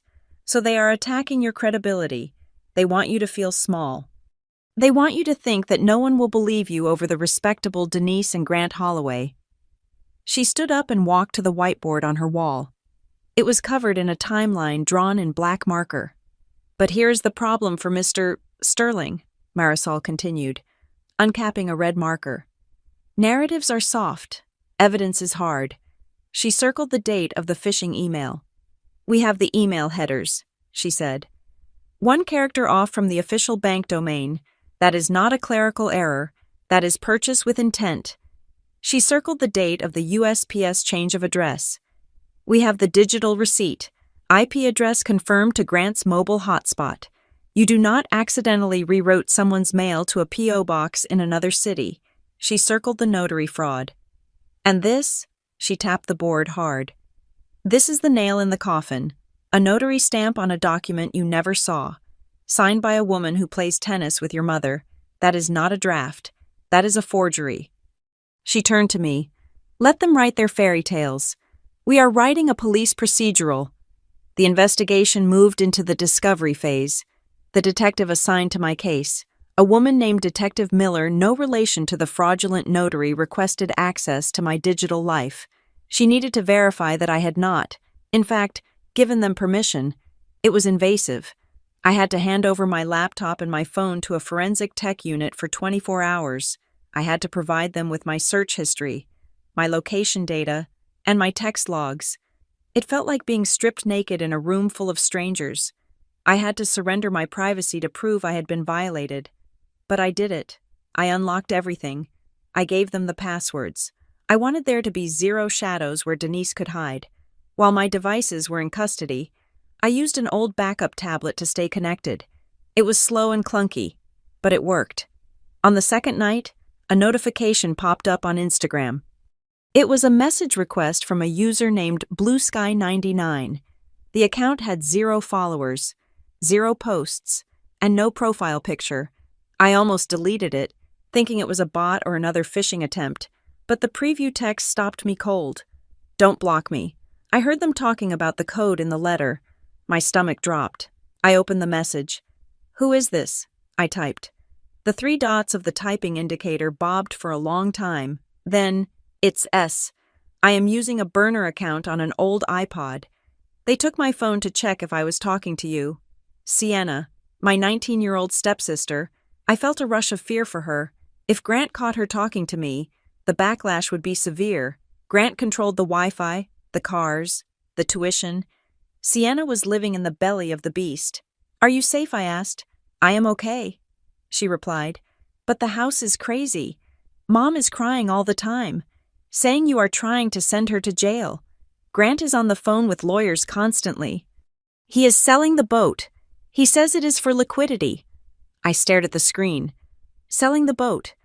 That meant the legal retainers were bleeding them dry.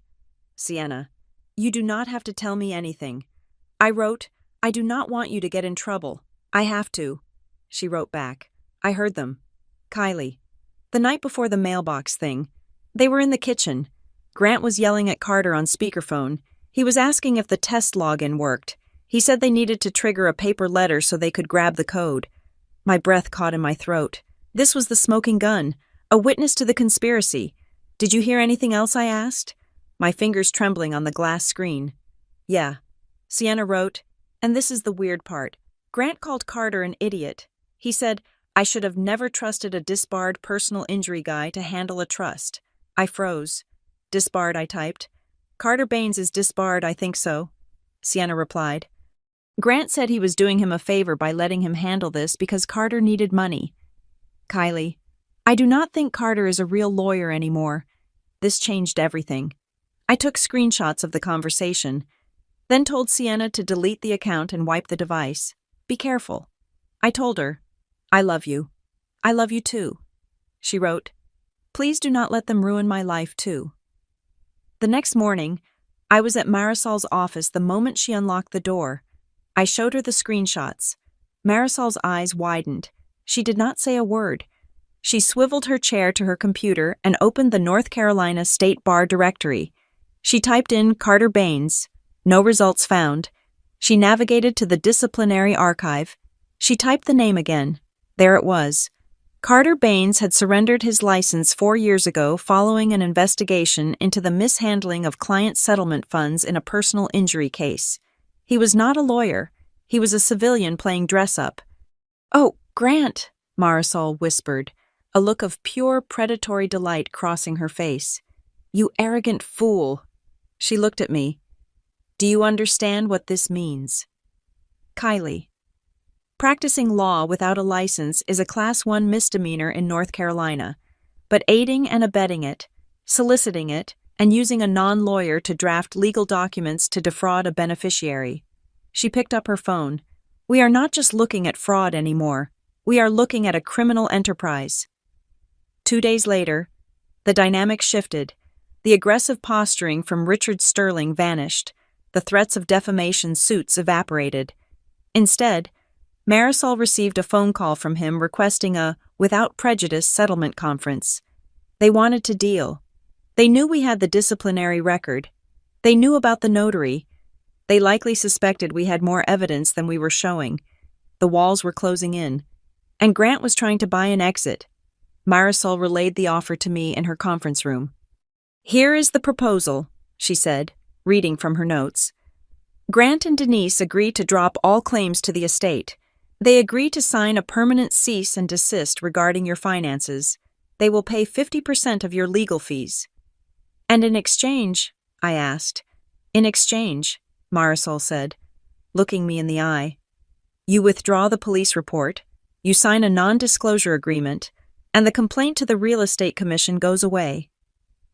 It was the peace offer. It was the easy way out. I could sign a piece of paper, and the harassment would stop. I would get my money. I would get my life back. My mother wouldn't go to jail. Grant wouldn't lose his license. We could all go back to being strangers who sent Christmas cards. I looked out the window at the Charlotte skyline. I thought about the 9-year-old girl sitting on the stairs, listening to them fight about money. I thought about my father, eating frozen lasagna, warning me about this exact moment. If I took the deal, they would learn nothing. They would just learn that they needed to be more careful next time. They would refine their methods, and eventually, they would do this to Sienna, or Logan, or someone else. "They tried to steal my identity," I said quietly. "They tried to break into my house. They forged signatures." "Yes," Marisol said. "If I sign this," I said, "I am telling them that the price of betraying me is just legal fees. I am telling them that crime pays as long as you have a checkbook." I turned back to Marisol. "No deal?" I said. Marisol nodded, looking proud. "Are you sure it is going to get ugly? If we refuse, the prosecutor takes over. You will have to testify. You will have to see your mother in a courtroom, not at a dinner table." "She stopped being my mother the moment she tried to pry open my mailbox," I said. "Now she is just a defendant." "Okay," Marisol said. "I will tell Sterling." The rejection of the settlement offer hit them like a bomb. The district attorney's office, bolstered by the video evidence and the revelation about Carter Baines, decided to move forward. They were filing charges: conspiracy to commit identity theft, forgery, practicing law without a license for Carter. The date for the preliminary hearing was set for 3 weeks out. Those 3 weeks were a blur of preparation. I met with the assistant district attorney, a sharp young man who treated the case with the seriousness of a bank robbery. I went over my testimony again and again. I learned how to answer questions without volunteering information.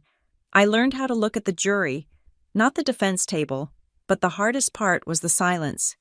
My phone stopped ringing, the text stopped, but the silence was different now. It was not the silence of waiting. It was the silence of severance. I was cutting the cord, not just the financial cord, but the emotional one. I had to mourn the loss of my family while they were still alive. I had to accept that the woman who had given birth to me had chosen a lifestyle over her daughter. One evening, a few days before the hearing, I was organizing my files. I found an old photo of us, me, Denise, and Dad, before the divorce. We were at the beach. I was 5. Denise was smiling, looking young and carefree. I looked at the photo for a long time. I tried to find a trace of the woman who would try to rob me in that smiling face. I realized she was never really there. The woman in the photo was playing a role, just like she played the role of the grieving widow, just like she played the role of the victim. I put the photo in the shredder, the machine whirred, slicing the memory into thin, unrecoverable strips. I was not Kylie the daughter anymore. I was the witness for the prosecution, and I was ready to take the stand. The Mecklenburg County Courthouse does not look like the places you see on legal dramas. There is no mahogany paneling that gleams under warm lighting, and the gallery is not filled with suspenseful whispers.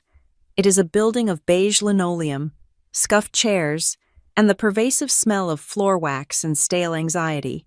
It is a place where lives are reduced to file numbers and timestamps. I arrived 30 minutes early.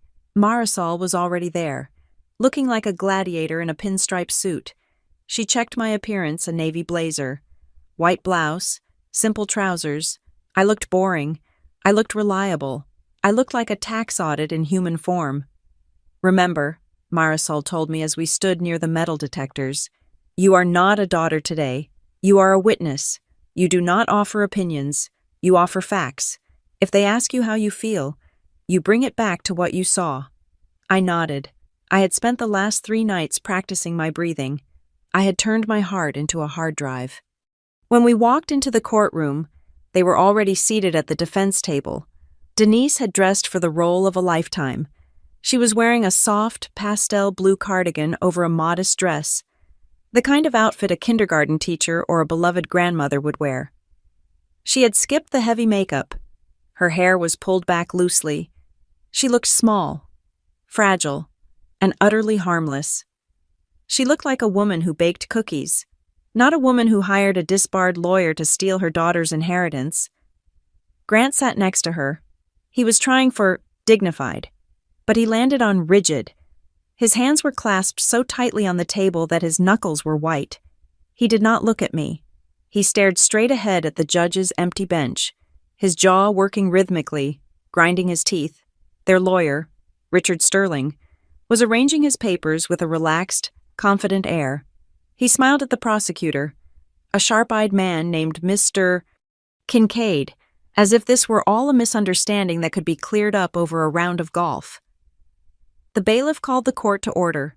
The judge, a woman with a face carved out of granite, took the bench. "State versus Holloway," she read. The opening statements were a study in contrast. Mr. Kincaid was brief. He promised to show a pattern of calculated financial predation. He used words like identity theft, unauthorized access, and conspiracy. Sterling stood up and sighed, a sound of weary patience. "Your Honor," he said, his voice rich and soothing, "this is not a criminal case. This is a family tragedy. We have here a grieving mother and a stepfather who were desperately trying to protect a daughter's future during a mental health crisis. The actions described by the state, the access attempts, these were simply efforts to consolidate family accounts that had been shared for years. It was clumsy, perhaps, but it was not criminal. It was love." I felt a surge of bile in my throat. Love. They were calling the brute force attack on my bank account love. I looked at the jury box. There was no jury for this preliminary hearing, only the judge. She was listening, her face unreadable. Then, the evidence began. Mr. Kincaid did not start with the emotional stuff. He started with the math. He called the first witness, a digital forensics specialist from the police department. They projected the timeline onto the screen in the courtroom. "Can you explain this log?" Detective Kincaid asked. "This is a server log from the victim's bank," the specialist said. "It shows 52 login attempts in the span of 4 minutes. 52, Kincaid repeated. "Is that consistent with someone trying to remember an old password?" "No, sir," the specialist said. That is consistent with a dictionary attack. That is someone using software to cycle through common password variations. Sterling tried to object, claiming the software on Grant's laptop was just a password manager malfunction. The judge overruled him. Then came the video. The courtroom lights were dimmed. On the large monitor, the footage from my tree camera played. It was silent, but the silence in the room was heavier. We watched Denise Holloway, the woman in the pastel cardigan, creeping up to the mailbox. We watched her look over her shoulder. We watched her struggle with the lock. We watched her pull at the metal door with a frantic, animalistic intensity. Then, the split screen appeared. On one side, Denise at the mailbox. On the other, the log of the bank sending the two-factor authentication code. The timestamps matched down to the second. I watched Denise's face in the courtroom. She was not looking at the screen. She was looking at her hands, twisting a tissue into a tight rope. Grant was staring at the monitor, his face flushing a deep, mottled red. Next came the phishing email. Kincaid projected the header information. He showed the domain registration. It had been purchased using a credit card linked to Grant's business account. One letter different, Kincaid noted. Wells-Fargo. Instead of Wells Fargo, Mr. Sterling. Does love usually involve buying fraudulent domains to deceive family members? Sterling was sweating now. He stood up to cross-examine the detective, but his heart wasn't in it. He tried to argue that Grant bought domains all the time for real estate, that this could have been a parking page for a future project. It was weak. It sounded desperate. Then, it was my turn. The state calls Kylie Barnes. I walked to the stand. My legs felt like wood. I swore to tell the truth. I sat down and adjusted the microphone. I looked at Marisol in the gallery. She gave me a barely perceptible nod. Mr. Kincaid walked me through the events.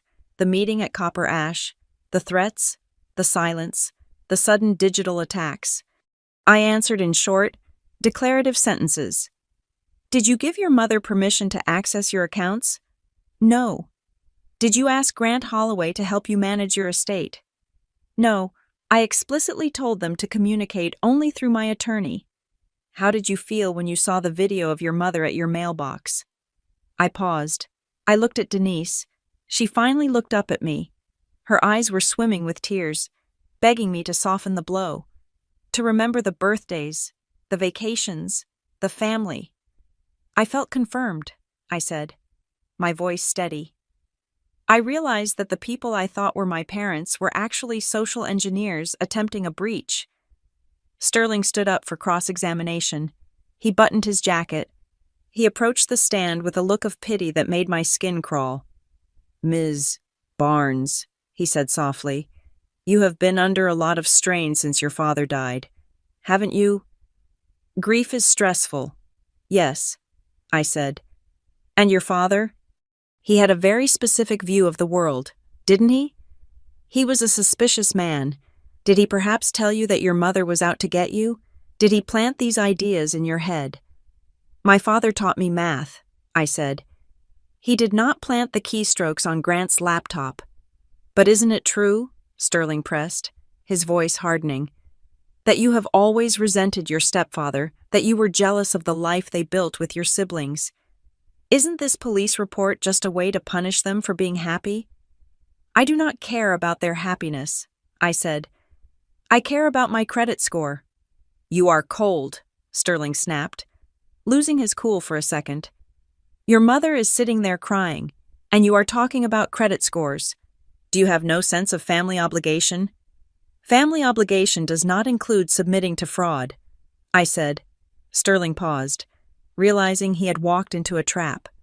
He had tried to make me look emotional and unstable, but I had given him nothing but concrete walls. No further questions, he muttered. I stepped down.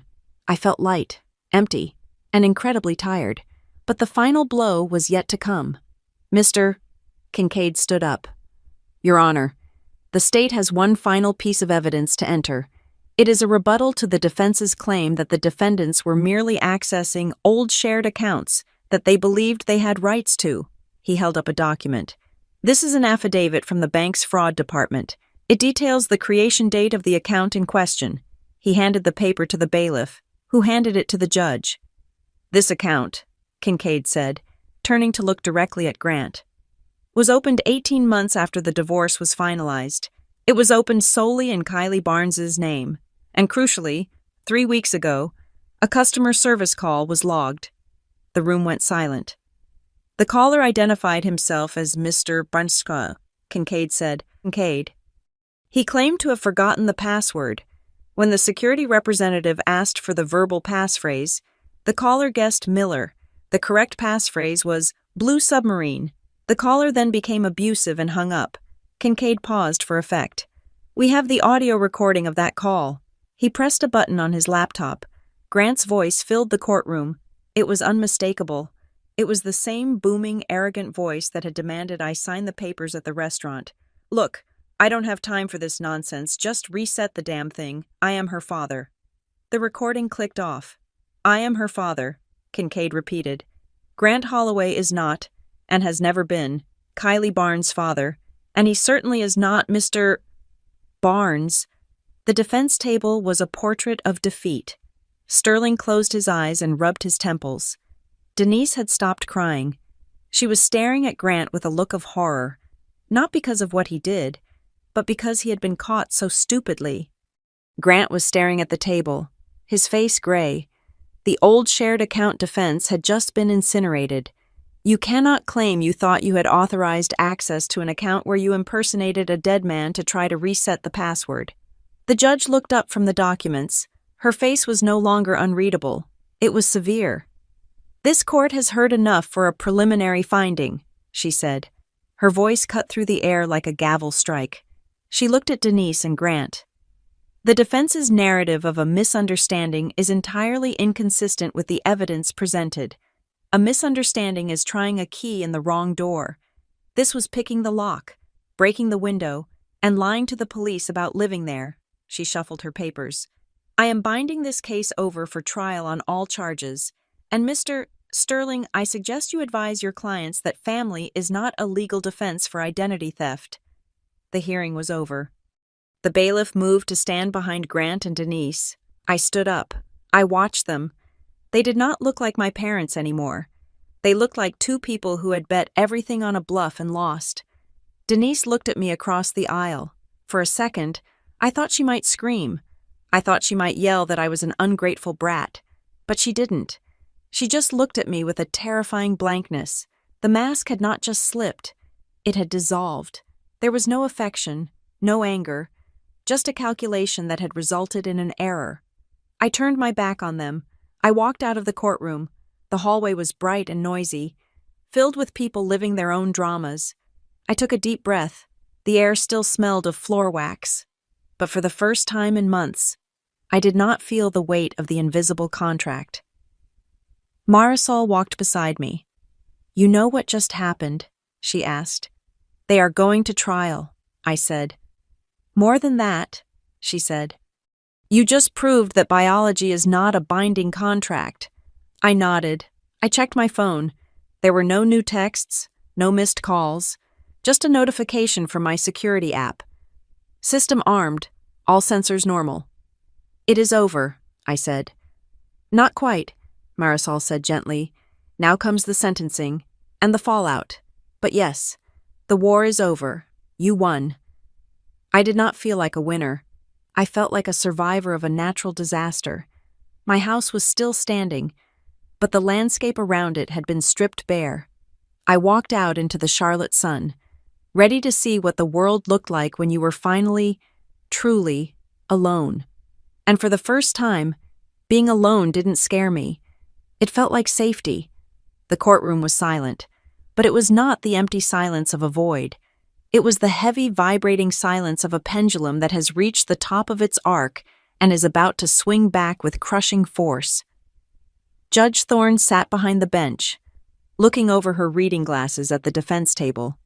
She had spent the last hour reviewing the exhibits, the video of the mailbox, the server logs, the forged notary stamp, and the recording of Grant screaming at the bank representative. When she finally set the papers down, the sound echoed like a gunshot in the room. In 20 years on the bench, Judge Thorne began, her voice low and devoid of any theatrical anger, I have seen strangers rob strangers. I have seen employees embezzle from employers. But rarely have I seen a case where the perpetrators use the intimacy of a family bond as a lock-picking kit. She looked directly at Denise. Mrs. Holloway, your defense counsel argued that your actions were motivated by maternal concern. He argued that you were trying to protect the estate. Denise nodded eagerly, a flicker of hope lighting up her eyes. She was still trying to work the room, still believing that her tears had currency here. However, the judge continued, her voice turning to steel, concern does not require a fake notary stamp. Protection does not involve purchasing a fraudulent domain name to fish your daughter's banking credentials, and love does not require a confession of judgment signed in a soundproof room. Denise's nod froze. The court finds that there was a clear, coordinated intent to defraud Ms. Barnes. You assume that because you knew her social security number and her mother's maiden name, you had a right to her assets. You believed that biological proximity gave you permission to bypass the law. The judge leaned forward. Let me be very clear. Knowing someone's password is not a license to use it. Knowing where someone lives is not an invitation to pry open their mailbox. You treated Ms. Barnes not as a family member, but as a compromised server to be exploited. I sat at the prosecution table, my hands folded in my lap. I did not feel triumph. I felt a profound sense of relief, like a fever breaking after a long illness. Please stand for sentencing, the judge ordered. Grant and Denise stood up. Grant looked like a man who was watching his own funeral. Denise looked shaky, leaning heavily on the table. For the charge of conspiracy to commit identity theft and attempted fraud, the judge announced, I am sentencing both defendants to 24 months of supervised probation. Any violation of the law during this period will result in immediate incarceration. She paused. Furthermore, you are ordered to pay restitution for Ms. Barnes's legal fees in the amount of $18,500. This is to be paid within 60 days. Grant flinched. I knew their finances. $18,000 was a significant hit, especially with the boat being sold. But the judge was not done. Mr. Holloway, she said, shifting her gaze to Grant. This court is also forwarding a certified copy of these proceedings, specifically the findings regarding your purchase of the fraudulent domain and your impersonation of a deceased man, to the North Carolina Real Estate Commission. Grant's face went the color of ash. This was the kill shot. A criminal record for fraud is a death sentence for a licensed broker. He was not just losing money. He was losing his identity. He was losing the suit, the image, the big man persona he had constructed. And regarding Mr. Carter Baines, the judge added, glancing at the file where Carter's name appeared, the court is issuing a bench warrant for his arrest for the unauthorized practice of law. Your association with him is noted in your permanent record. Then, the judge turned to the matter of the protective order. I am granting the plaintiff's request for a permanent restraining order, she ruled. This order is effective immediately and will remain in force for 10 years. 10 years. I let out a breath I didn't know I was holding. This order prohibits you from coming within 500 feet of Ms. Barnes's residence or place of employment. It prohibits you from contacting her by phone, email, text, or social media. It prohibits you from contacting her through third parties. The judge looked sternly at Denise. That means no letters sent through aunts or cousins, no messages passed through siblings. If you attempt to circumvent this order, you will be arrested for a Class A1 misdemeanor. Do you understand? Yes, Your Honor, Grant whispered. Denise did not answer immediately. She was staring at me, her eyes wide, as if she could not believe that the state of North Carolina was actually telling her she could not speak to her own daughter. Mrs. Holloway, the judge prompted. I understand, Denise choked out. Good, the judge said. She started to gather her files, but then she paused. She looked at Denise one last time. One final question. Mrs. Holloway, before I dismiss this court, Denise looked up. In the testimony regarding the meeting at the restaurant, the judge said, You claimed you wanted Ms. Barnes to sign the power of attorney because you wanted things to be fair for the family. You used that word multiple times. Fairness. The courtroom was pin-drop silent. If she had signed that paper, the judge asked, her voice deceptively mild, if she had given you control of her finances that night, would you have told her about the notification you received when you tried to hack her bank account 3 days later? Or was fairness just the word you used to hide the theft? Denise opened her mouth to speak. She wanted to spin it. She wanted to say something about how she would have managed it better, how she would have invested it, but she couldn't. The logic was a trap she had built herself. If she said yes, she admitted to the hack. If she said no, she admitted to the deceit. She closed her mouth. She looked down at the floor. The silence that stretched between us was the only honest thing she had given me in years. That is what I thought, the judge said. Case closed. The gavel came down. I stood up. Marisol turned to me and offered a hand. Her grip was warm and solid. It is done, she said. You are free? I signed the acknowledgement of the order at the clerk's desk. The pen was a cheap, plastic ballpoint with the county seal on it. It was light. Nothing like the heavy Mont Blanc they had tried to force into my hand at the restaurant. I looked at the pen. In the restaurant, the pen had been a weapon. Here, it was a tool. I asked the clerk if I could keep it. She looked surprised, but she shrugged and said, Go ahead. Honey, we have boxes of them. I slipped the pen into my blazer pocket. It would sit there, right next to my heart, a reminder that my signature belonged to me and no one else. I walked toward the exit. I had to pass the defense table to leave. Grant was slumped in his chair, his head in his hands, likely calculating how he was going to explain this to the licensing board. Denise was standing, clutching her purse. As I walked past her, I did not look at her face. I looked straight ahead at the exit sign, glowing red above the double doors. But I heard her. I heard the sharp intake of breath. I heard the scuff of her heel on the linoleum as she turned toward me. Kylie, she whispered. It was reflexive. It was the sound of a woman who still believed she could talk her way out of consequences. She took a step toward me. I stopped. I did not turn around. I just waited. I heard her second step falter. She had remembered. The restraining order was not just a piece of paper. It was a tripwire.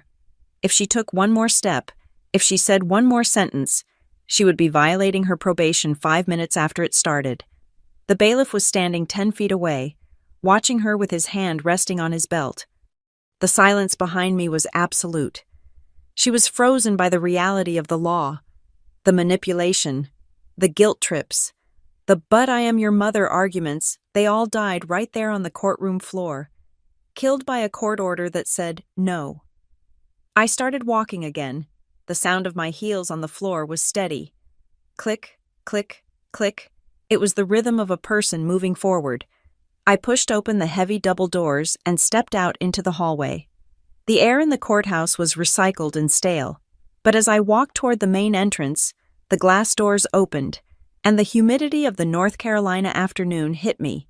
It was hot. It was sticky. The traffic outside was loud. It was beautiful. I reached into my pocket and touched the cheap plastic pen.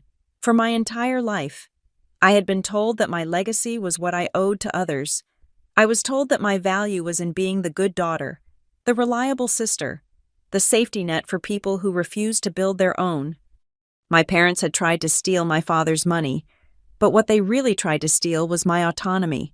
They wanted the inheritance. But as I walked down the concrete steps, squinting into the sun, I realized they had given me a much greater inheritance than the one in the index funds. They had taught me how to fight. They had taught me that I could stand in a room alone, count to 5, and walk away. The money would grow. The house in Matthews would be sold. Sienna would eventually leave that toxic house, and I would be there to help her when she did on my terms, not theirs. But the real legacy. The real legacy was the silence behind me. The legacy was the ability to draw a line in the sand and say, "This is where you stop." I took the pen out of my pocket and twirled it between my fingers. I was Kylie Barnes. I was 29 years old, and for the first time in my life, The page in front of me was completely blank, and I was the only one holding the pen. Thank you so much for listening to this story. It was a long journey for Kylie, but she finally found her freedom. I would love to know where you are tuning in from today. Are you listening from a busy city, a quiet town, or maybe while you are working remotely like Kylie? Please leave a comment below and let's get a conversation going. And if you enjoyed this story and want to hear more dramas about justice and resilience, please subscribe to the Maya Revenge Stories channel. Hit that like button and smash the hype button to help this video get discovered by more people. Your support means the world to us. Stay safe, and remember to always read the fine print.